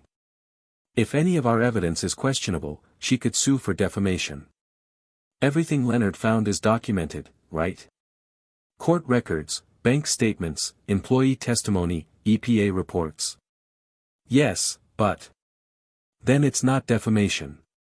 It's journalism. Alana pulled out her phone and called Amanda Foster. You still want that story? I'll give you the exclusive. But we're not just talking about my custody battle. We're exposing Victoria Sterling for everything she's done, the fraud, the intimidation, the criminal business practices. Everything. Amanda's voice practically vibrated with excitement. When can we meet? Tomorrow morning. Bring your camera crew. This is going to be the biggest story of your career. After hanging up, Alana turned to Patricia and Leonard. Is this crazy? Completely, Patricia said. I love it. Leonard nodded. Victoria operates in shadows and backrooms. Drag her into the light, and she can't hide. Just be prepared, she's going to fight back with everything she has. Good, Alana said simply. So will I. She drove to pick up her children from preschool, her heart lighter than it had been in months. When Mia, Mason, and Maddie ran to her with hugs and stories about their day, Alana held them close and breathed in their innocence. Guess what, babies? You're staying with Mommy. Forever. No more worrying about going away. Forever ever. Maddie asked, her small face serious. Forever ever. I promise. That night, after the children were asleep, Alana sat in her home office and drafted a statement for Amanda's story.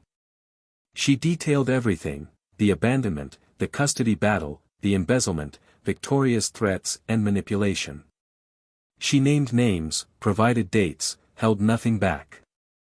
Her father's voice echoed in her memory, sometimes the only way to win is to refuse to lose. She'd refuse to lose. And tomorrow, the whole city would know exactly what Victoria Sterling was capable of, and exactly who had beaten her. Alana Morrison was done being a victim. Now she was going to be a warning. The interview with Amanda Foster aired on Thursday evening, primetime news. Alana watched it from her living room couch, the children already asleep upstairs, Patricia and Leonard on either side of her for moral support.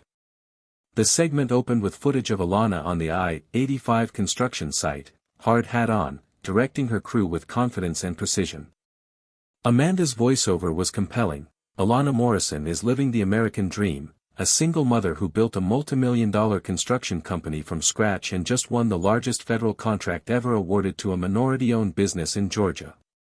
But her success came at a price she never could have anticipated. The story unfolded methodically. Amanda had done her homework, interviewing former Sterling Development employees who corroborated the corruption, obtaining copies of court documents from the custody hearing, even tracking down one of Victoria's previous relationships, a man named Timothy Grant who'd signed an NDA but was willing to speak on camera with his face obscured. She's a predator, Timothy said, his voice distorted for protection. She targets employees, makes them dependent on her, and then destroys them when they're no longer useful. I watched her do it to 3 people before she did it to me. The NDAs keep us silent, but the pattern is clear. Then came Alana's interview. Amanda had filmed it in Alana's new home, with family photos visible in the background, a deliberate choice to emphasize the humanity Victoria and Jake had tried to erase. My husband left me the same day I won the biggest contract of my career, Alana said to the camera, her voice steady and clear. He called our marriage a mistake and our children a burden. Then, when he found out I'd become successful, he suddenly wanted custody. But this was never about what was best for our children. It was about control and punishment. She detailed the embezzlement, showing bank records on screen. She showed the threatening texts from Victoria, messages that made the anchor gasp when they were read aloud. She explained the false police report, the manipulation of the custody system, the systematic campaign of intimidation. Victoria Sterling used her wealth and connections to try to destroy me, Alana said. She threatened to take my children, to ruin my business, to ensure I lost everything. But she underestimated something crucial: a mother's love is stronger than any billionaire's revenge. The segment concluded with Amanda standing in front of Sterling Development's headquarters. The FBI has confirmed they're investigating Sterling Development Corporation for multiple violations of environmental and safety regulations. The district attorney's office has opened a criminal investigation into Jake Henderson for embezzlement and fraud. And sources tell us that at least 6 former Sterling Development employees have come forward with additional allegations of workplace abuse and illegal business practices. The camera cut back to Amanda in the studio. Victoria Sterling's attorney declined our request for comment. But one thing is clear: the woman who tried to use the legal system to crush a single mother is now facing legal consequences of her own. This is Amanda Foster, Channel 5 News. The segment ended. Alana sat in silence, processing what she'd just watched. Her private nightmare had just become public knowledge, broadcast to hundreds of thousands of viewers across Atlanta. Her phone exploded. Text messages flooded in from people she hadn't heard from in years. Former classmates, distant relatives, business contacts, complete strangers who'd somehow gotten her number. Most were supportive, praising her courage. Some were merely curious, wanting details. A few were cruel, calling her vindictive or attention-seeking. Patricia's phone was ringing off the hook. "It's gone viral," she said, scrolling through social media. The hashtag Justice for Alana is trending. And look, she turned her phone to show Alana. Victoria's business partners are distancing themselves. 3 companies have announced they're severing ties with Sterling Development. Leonard was on his phone too, his expression grim. The FBI just issued a statement. They're expanding their investigation. And Alana, Detective Cross wants to talk to you. Victoria filed a defamation lawsuit about an hour ago. Alana felt her stomach drop. She's suing me for $50 million, claiming you destroyed her reputation with false allegations. Leonard's voice was calm. Don't panic. This is expected.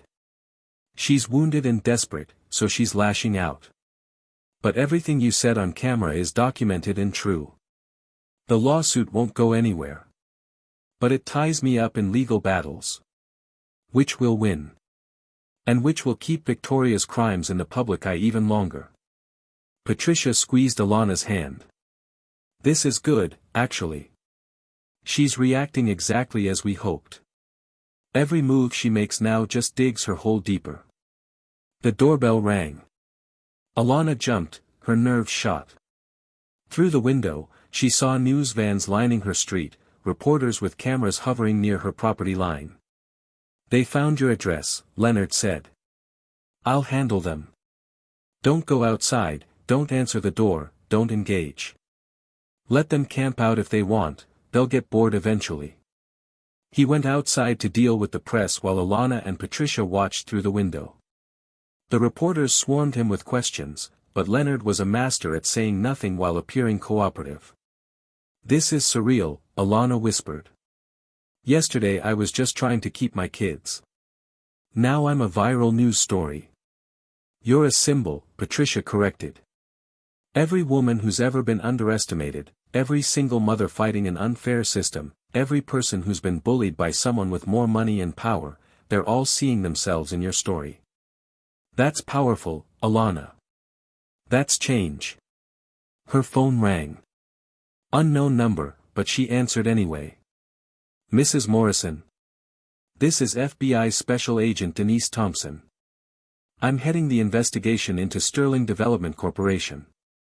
I'd like to schedule a time to take your full statement regarding Victoria Sterling's threats and intimidation. Alana's hands shook as she scheduled the appointment for Friday morning. When she hung up, she looked at Patricia with wide eyes. The FBI wants my statement. Good. Give them everything. Every text, every call, every manipulation.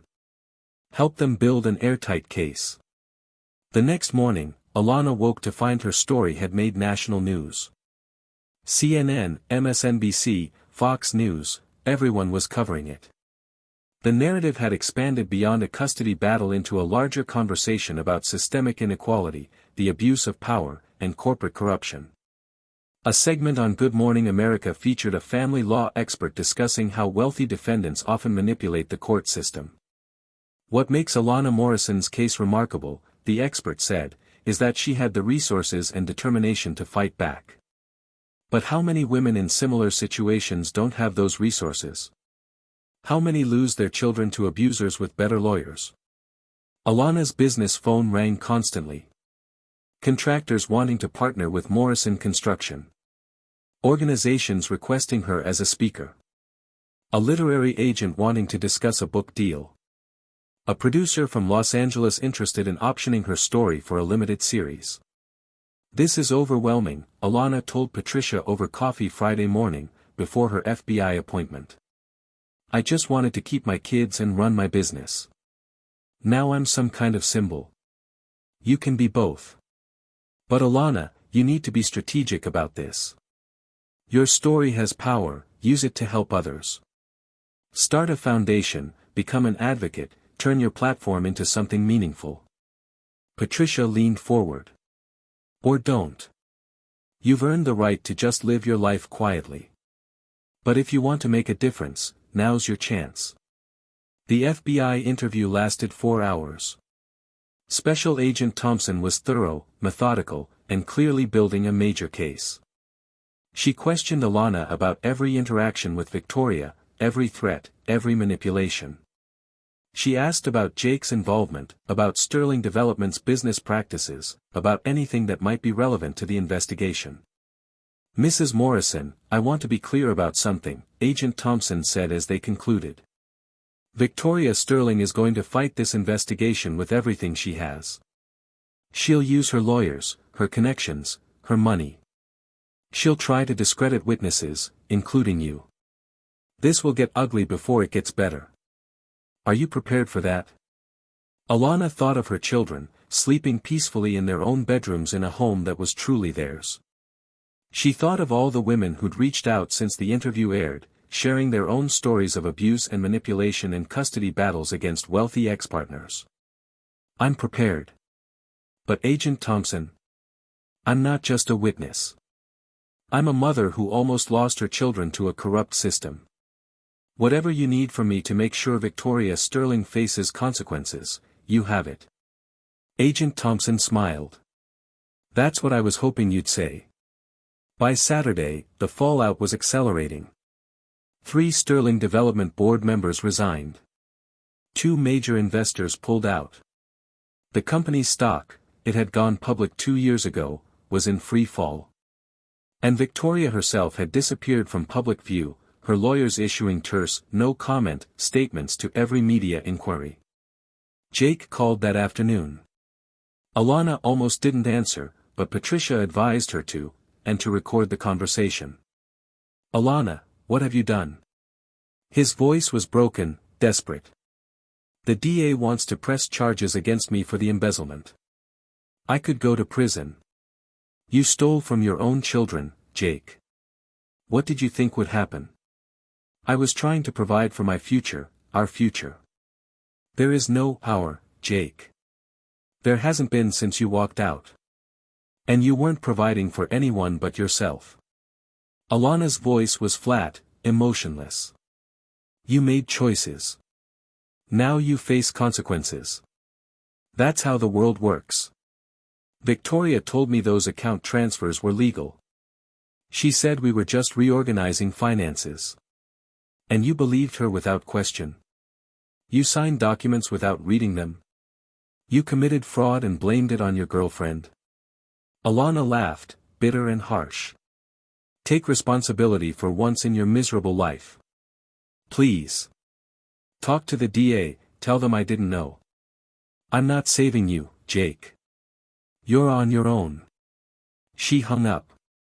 The recording was immediately sent to both Agent Thompson and the district attorney's office, more evidence of Jake's involvement and Victoria's manipulation. Sunday morning brought unexpected visitors. Alana answered the door to find 3 women standing on her porch, all impeccably dressed, all nervous. "Mrs. Morrison. I'm Claire Bradshaw. These are my friends, Jennifer Wu and Nicole Hartley. We all used to work for Sterling Development. We saw your interview, and we wanted to meet you." Alana invited them in, curiosity overriding caution. In her living room, over coffee, the 3 women shared their stories. Claire had been Victoria's assistant for 2 years. "She made me do things, falsify documents, lie to inspectors, cover up safety violations. When I refused to forge an environmental report, she fired me and threatened to blacklist me from every company in Atlanta. I've been unemployed for 8 months because no one will hire me after she made calls." Jennifer had been an architect. "She stole my designs and submitted them under her name for an award. When I tried to speak up, she buried me in lawsuits. I had to declare bankruptcy just to make her stop." Nicole had been a project manager. "She had an affair with my husband, he worked for her too. When I found out and confronted her, she fired us both and spread rumors that I was embezzling. I lost my career, my marriage, and my reputation. All because I dared to challenge her." The stories poured out, each one a variation on the same theme: Victoria Sterling destroyed anyone who threatened her control. She'd left a trail of broken careers, shattered lives, and silenced victims across Atlanta's business community. "We saw what you did," Claire said, tears streaming down her face. "You stood up to her. You exposed her. And you won. We want to help. If the FBI needs testimony, if the DA needs witnesses, if anyone needs proof of what she's capable of, we'll speak. All of us. We're done being afraid." Alana felt something shift in her chest. This wasn't just about her custody battle anymore. This was about justice for every person Victoria had crushed under her designer heels. "I'll connect you with the FBI," Alana said. "They're building a case, and your testimony will help. But I need you to understand, Victoria will come after you. Hard. She'll try to intimidate you, discredit you, destroy you like she's destroyed everyone else." "Let her try," Nicole said fiercely. "There are 3 of us now. And you. And all the other people coming forward. She can't silence all of us." By Monday morning, the FBI had received testimony from 11 former Sterling Development employees. The EPA had expanded their investigation to include 6 additional construction sites. And the district attorney had formally charged Jake Henderson with embezzlement, fraud, and forgery. But Victoria Sterling remained free, protected by her lawyers and her wealth, fighting from behind corporate walls. "She's not going to go down easy," Leonard warned during a strategy meeting at Alana's house. "She's hiring private investigators to dig into your past, looking for anything to discredit you. She's spreading rumors in business circles that you're vindictive and unstable. She's playing the long game. So we play longer," Alana said. "How do we make sure she actually faces consequences? Because right now, she's charged with nothing while Jake takes all the blame." "We need someone inside," Leonard said. "Someone currently working at Sterling Development who's willing to provide real-time evidence of ongoing criminal activity. Without that, she can claim ignorance of everything her employees did." "Who would be willing to risk that?" "Someone who has nothing left to lose," Patricia mused. "Or someone who has everything to gain." The answer came from an unexpected source. Tuesday afternoon, Alana received a call from a woman named Sharon Price, Victoria's current executive assistant. "Mrs. Morrison, I need to meet with you. Today, if possible. I have information about Ms. Sterling that you need to hear." They met at a quiet restaurant in Buckhead, Sharon looking over her shoulder constantly like she expected Victoria to materialize from thin air. "Why are you doing this?" Alana asked after they'd ordered. Sharon was in her late 40s, professional and composed, but her hands shook as she sipped her water. Because I'm next. I've been Victoria's assistant for 3 years. I've seen how she operates. And last week, I overheard her on the phone with her lawyer, planning how to frame me for the EPA violations if the investigation gets too close. She's going to make me the scapegoat. So you want to protect yourself? I want to stop her before she ruins another life. Sharon pulled a flash drive from her purse. This contains copies of everything, emails, financial records, recordings of phone calls where Victoria explicitly orders illegal activities. She keeps meticulous records because she thinks they protect her. But they also prove her guilt. Alana stared at the flash drive like it might explode. Why give this to me? Why not go straight to the FBI? Because you're the only person who's publicly stood up to her and survived. Everyone else is too scared. But you? You're not afraid anymore. Sharon slid the flash drive across the table. Take her down, Mrs. Morrison. For all of us. That evening, Alana, Patricia, and Leonard reviewed the contents of the flash drive. It was devastating, years of documented corruption, bribery, fraud, environmental violations, and intimidation. Victoria Sterling's crimes laid out in her own words, in her own handwriting, in her own recorded voice. This is enough to put her away for decades, Leonard said, his voice filled with awe. This is a federal prosecutor's dream. We take this to Agent Thompson first thing tomorrow, Patricia decided. And Alana? This is it. This is the smoking gun we needed. Victoria Sterling's reign of terror is about to end. Alana held the flash drive, feeling its weight, both literal and metaphorical. This tiny piece of technology held the power to bring down a billionaire, to provide justice for dozens of victims, to ensure her children would never be threatened by Victoria Sterling again.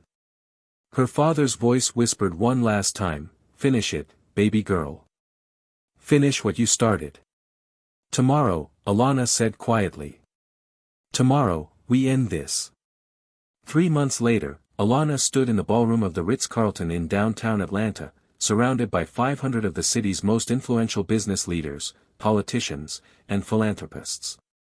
The event was a gala celebrating the completion of the first phase of the I-85 expansion project, ahead of schedule and under budget, a fact that had made Morrison Construction the talk of the construction industry. But that wasn't why the ballroom was packed to capacity. Everyone knew what was really happening tonight. The news had broken that morning. Victoria Sterling had been arrested by federal agents at her Buckhead mansion, charged with 37 counts of fraud, bribery, environmental crimes, and racketeering. The footage of her being led away in handcuffs had played on every news channel for hours. And Jake Henderson, who'd agreed to testify against Victoria in exchange for a reduced sentence, was somewhere in the crowd tonight, invited by Alana herself. The recording was immediately sent to both Agent Thompson and the district attorney's office, more evidence of Jake's involvement and Victoria's manipulation. Sunday morning brought unexpected visitors. Alana answered the door to find 3 women standing on her porch, all impeccably dressed, all nervous. Mrs. Morrison. I'm Claire Bradshaw. These are my friends, Jennifer Wu and Nicole Hartley. We all used to work for Sterling Development. We saw your interview, and we wanted to meet you. Alana invited them in, curiosity overriding caution. In her living room, over coffee, the 3 women shared their stories. Claire had been Victoria's assistant for 2 years. She made me do things, falsify documents, lie to inspectors, cover up safety violations. When I refused to forge an environmental report, she fired me and threatened to blacklist me from every company in Atlanta. I've been unemployed for 8 months because no one will hire me after she made calls. Jennifer had been an architect. She stole my designs and submitted them under her name for an award. When I tried to speak up, she buried me in lawsuits. I had to declare bankruptcy just to make her stop. Nicole had been a project manager. She had an affair with my husband, he worked for her too. When I found out and confronted her, she fired us both and spread rumors that I was embezzling. I lost my career, my marriage, and my reputation. All because I dared to challenge her. The stories poured out, each one a variation on the same theme. Victoria Sterling destroyed anyone who threatened her control. She'd left a trail of broken careers, shattered lives, and silenced victims across Atlanta's business community. "We saw what you did," Claire said, tears streaming down her face. "You stood up to her. You exposed her. And you won. We want to help. If the FBI needs testimony, if the DA needs witnesses, if anyone needs proof of what she's capable of, we'll speak. All of us. We're done being afraid." Alana felt something shift in her chest. This wasn't just about her custody battle anymore. This was about justice for every person Victoria had crushed under her designer heels. "I'll connect you with the FBI," Alana said. "They're building a case, and your testimony will help. But I need you to understand, Victoria will come after you. Hard. She'll try to intimidate you, discredit you, destroy you like she's destroyed everyone else." "Let her try," Nicole said fiercely. "There are 3 of us now. And you. And all the other people coming forward. She can't silence all of us."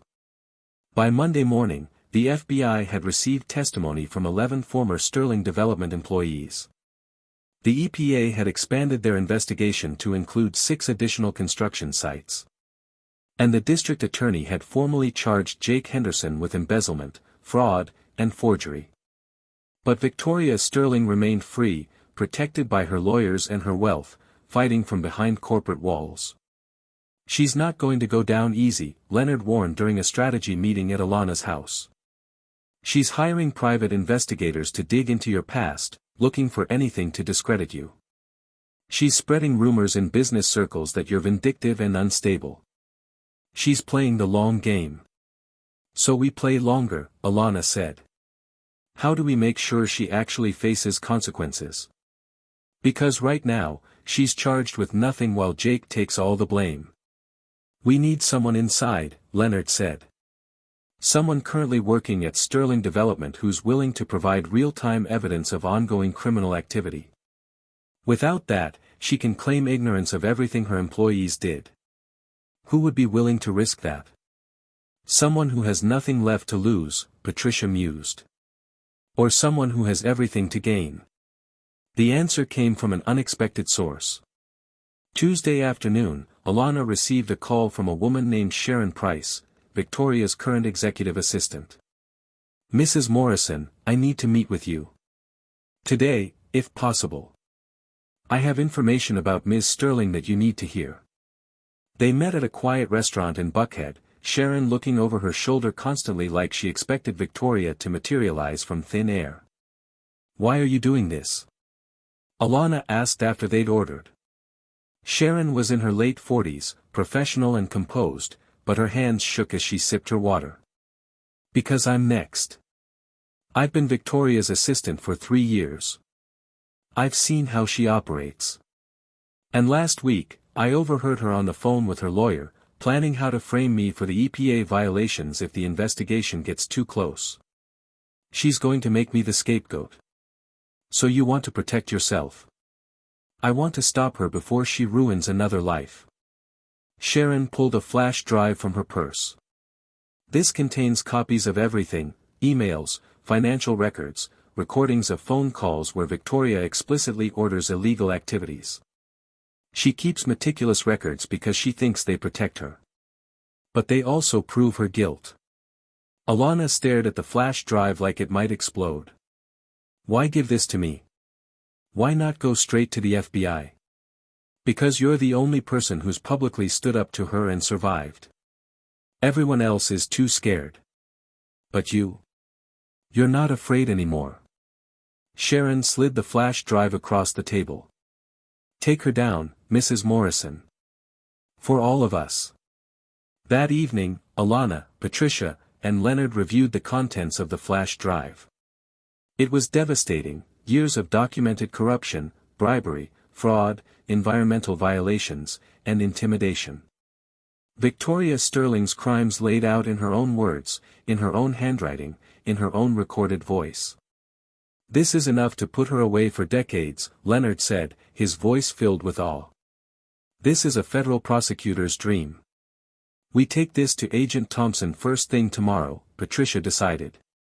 "And Alana? This is it. This is the smoking gun we needed.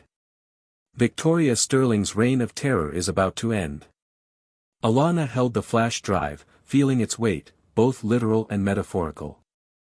This tiny piece of technology held the power to bring down a billionaire, to provide justice for dozens of victims, to ensure her children would never be threatened by Victoria Sterling again. Her father's voice whispered one last time, "Finish it, baby girl. Finish what you started." "Tomorrow," Alana said quietly. "Tomorrow, we end this." 3 months later, Alana stood in the ballroom of the Ritz-Carlton in downtown Atlanta, surrounded by 500 of the city's most influential business leaders, politicians, and philanthropists. The event was a gala celebrating the completion of the first phase of the I-85 expansion project, ahead of schedule and under budget, a fact that had made Morrison Construction the talk of the construction industry. But that wasn't why the ballroom was packed to capacity. Everyone knew what was really happening tonight. The news had broken that morning. Victoria Sterling had been arrested by federal agents at her Buckhead mansion, charged with 37 counts of fraud, bribery, environmental crimes, and racketeering. The footage of her being led away in handcuffs had played on every news channel for hours. And Jake Henderson, who'd agreed to testify against Victoria in exchange for a reduced sentence, was somewhere in the crowd tonight, invited by Alana herself. She'd planned this moment carefully, meticulously, with the same attention to detail she brought to her construction projects. Tonight wasn't just about celebrating her success. Tonight was about showing everyone, especially Jake, exactly what he'd lost when he'd walked away. Alana wore a custom Valentino gown in deep emerald that complemented her dark skin and made her look like royalty. Her natural hair was swept into an elegant updo, adorned with diamond pins that caught the light with every movement. She'd spent the past 3 months not just building roads, but building an empire. Morrison Construction now had contracts worth over $1.2 billion. She'd hired 60 new employees, all paid above industry standard with full benefits. She'd started the Morrison Foundation, dedicated to helping single parents start their own businesses, a $50 million endowment that would change lives for generations. And she'd bought Sterling Development Corporation. When Victoria's empire had collapsed under the weight of her crimes, her assets had been liquidated. Alana had quietly purchased the company through a subsidiary, paying pennies on the dollar for what had once been worth hundreds of millions. She'd immediately fired everyone complicit in Victoria's crimes, promoted the honest employees who'd been silenced, and renamed it Morrison Sterling Development, a reminder that villains don't always win. Jake worked there now. Not in management, those days were gone. He was a junior project coordinator, reporting to people who used to be his subordinates. Part of his plea deal required employment, and Alana had offered him a job at a fraction of his previous salary. She'd done it partly out of mercy, partly so their children could say their father wasn't in prison, but mostly because she wanted him to see every single day exactly what his betrayal had cost him. The master of ceremonies approached the microphone. "Ladies and gentlemen, please welcome the woman of the hour, CEO of Morrison Construction and Morrison Sterling Development, philanthropist, and mother, Alana Morrison." The applause was thunderous. Alana walked to the stage with her head high, feeling the weight of 500 pairs of eyes. She saw familiar faces, Patricia and Leonard at a front table, raising their glasses in salute. Dr. Osei, who'd become not just Maddie's doctor but a family friend. Amanda Foster, whose initial interview had launched everything. The 3 women who'd testified against Victoria, Claire, Jennifer, and Nicole, now all employed at Morrison Sterling Development in positions that used their talents properly. And there, near the back, trying to blend into the crowd, Jake Henderson, in an off-the-rack suit he couldn't afford to replace, his face a mask of misery and regret. Alana took the microphone. The room fell silent. Thank you all for coming tonight. This gala celebrates more than just a construction project. It celebrates resilience, justice, and the truth that betrayal doesn't have to be the end of your story, it can be the beginning. She paused, letting her words settle over the crowd. 6 months ago, I was a struggling single mother, abandoned by my husband, facing a custody battle against a billionaire who wanted to destroy me. I had 3 sick children, a failing business, and every reason to give up. Her eyes found Jake's across the ballroom. He looked away. But I didn't give up. I fought. I exposed corruption. I stood up to power. And I won, not just the custody of my children, but something far more important, I won my self-respect. I proved that being underestimated is sometimes the greatest advantage you can have. The crowd murmured in agreement. Alana continued, her voice growing stronger. Tonight, I want to address someone in this room specifically. Someone who once called me worthless, who told me my business was a hobby, who left me and our sick children for someone he thought was better. The ballroom went completely silent. Everyone knew who she was talking about. You have 30 seconds to explain why you deserve even a single dollar from the woman you called worthless. Jake stood frozen in the back of the ballroom, his face pale. Every head turned to look at him. He opened his mouth, then closed it. What could he possibly say? Alana let the silence stretch, punishing and perfect. Then she smiled, not cruel, but not kind either. The smile of someone who'd already won and knew it. Actually, don't answer that. Because the truth is, you already know. You threw away a woman who loved you, who would have stood by you through anything, who built an empire while raising your children. You chose wealth and status over family and loyalty. And now you work for me, watching every day as I live the life you could have shared. She paused, her voice softening slightly.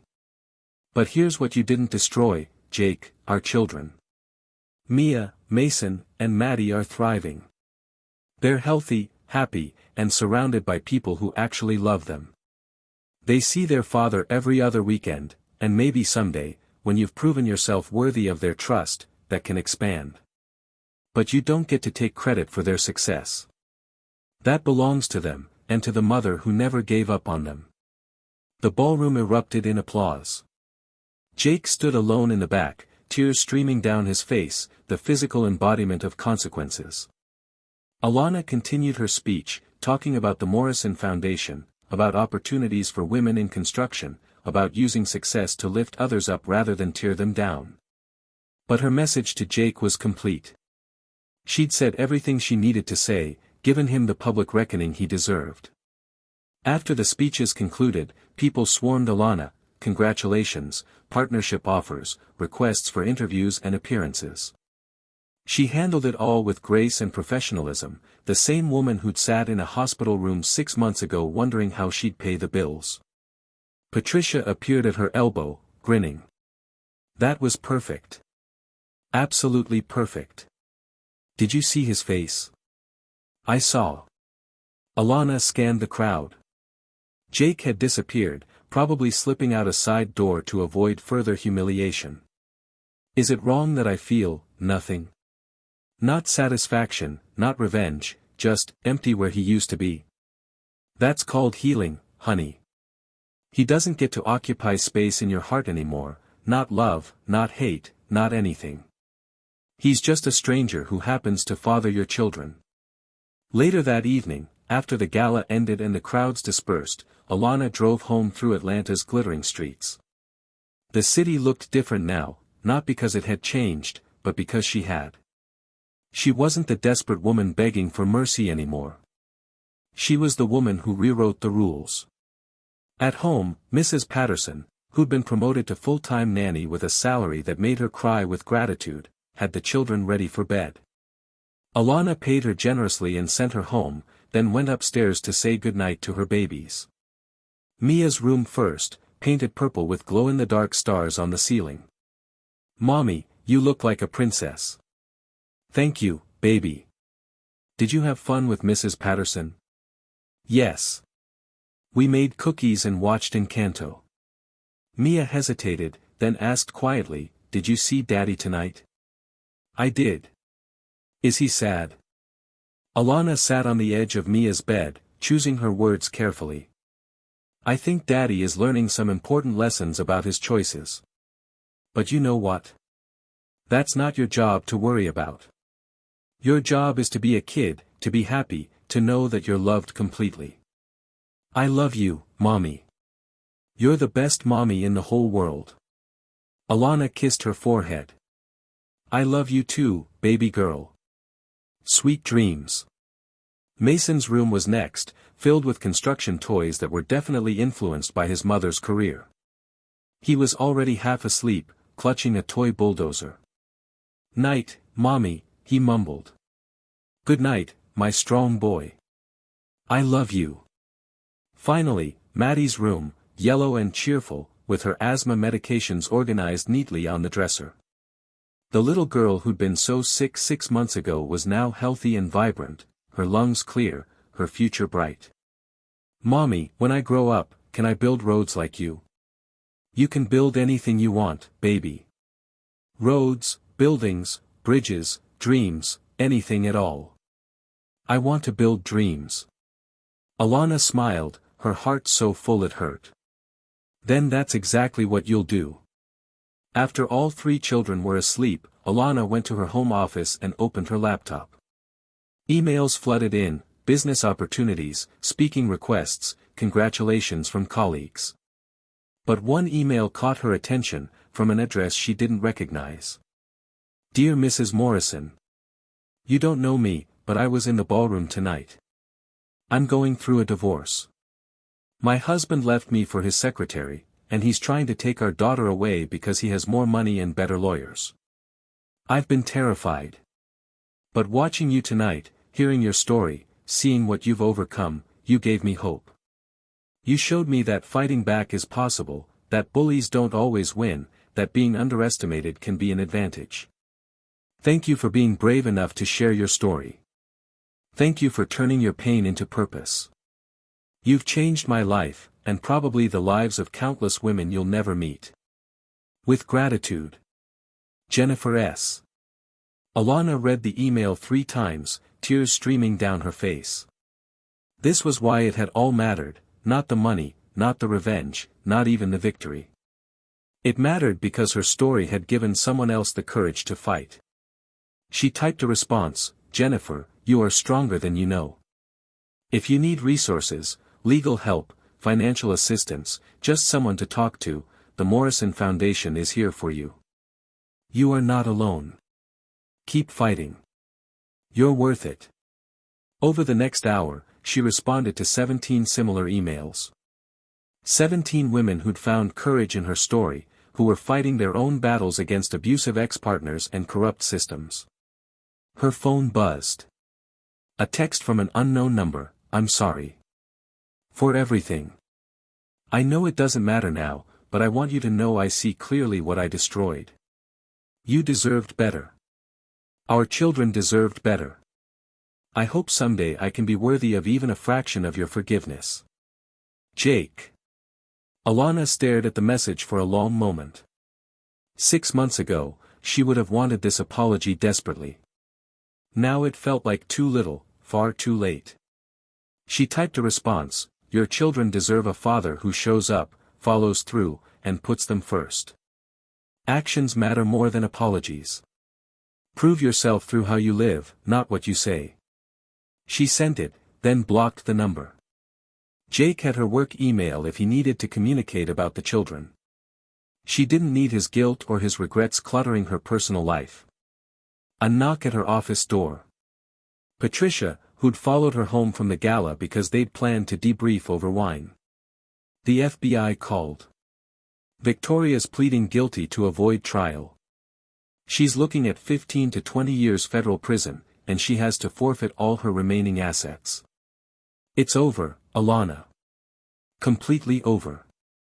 15 to 20 years. Alana let that sink in. Victoria Sterling, who'd once threatened to destroy her, would spend the next 2 decades in prison. How do I feel about that? However you feel is valid. I feel relieved.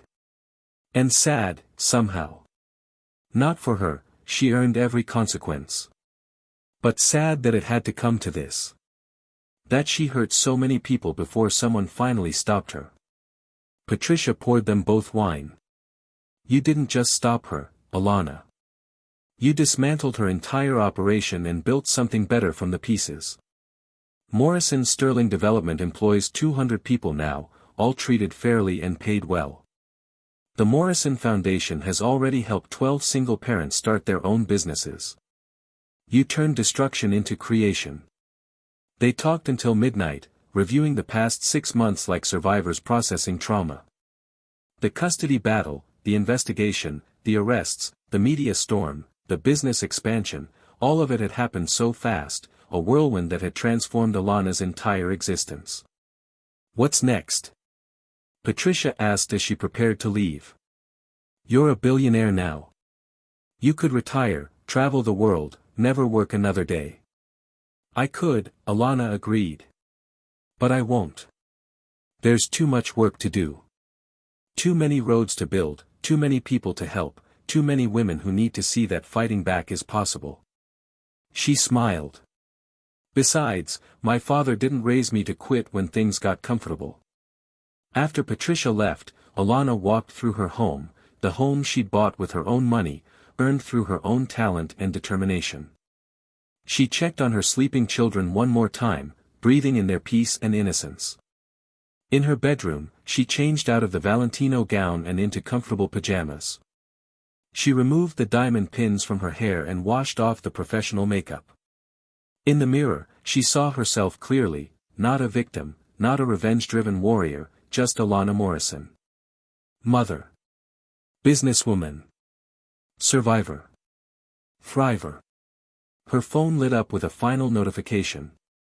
A news alert: Victoria Sterling pleads guilty, faces up to 20 years in federal prison.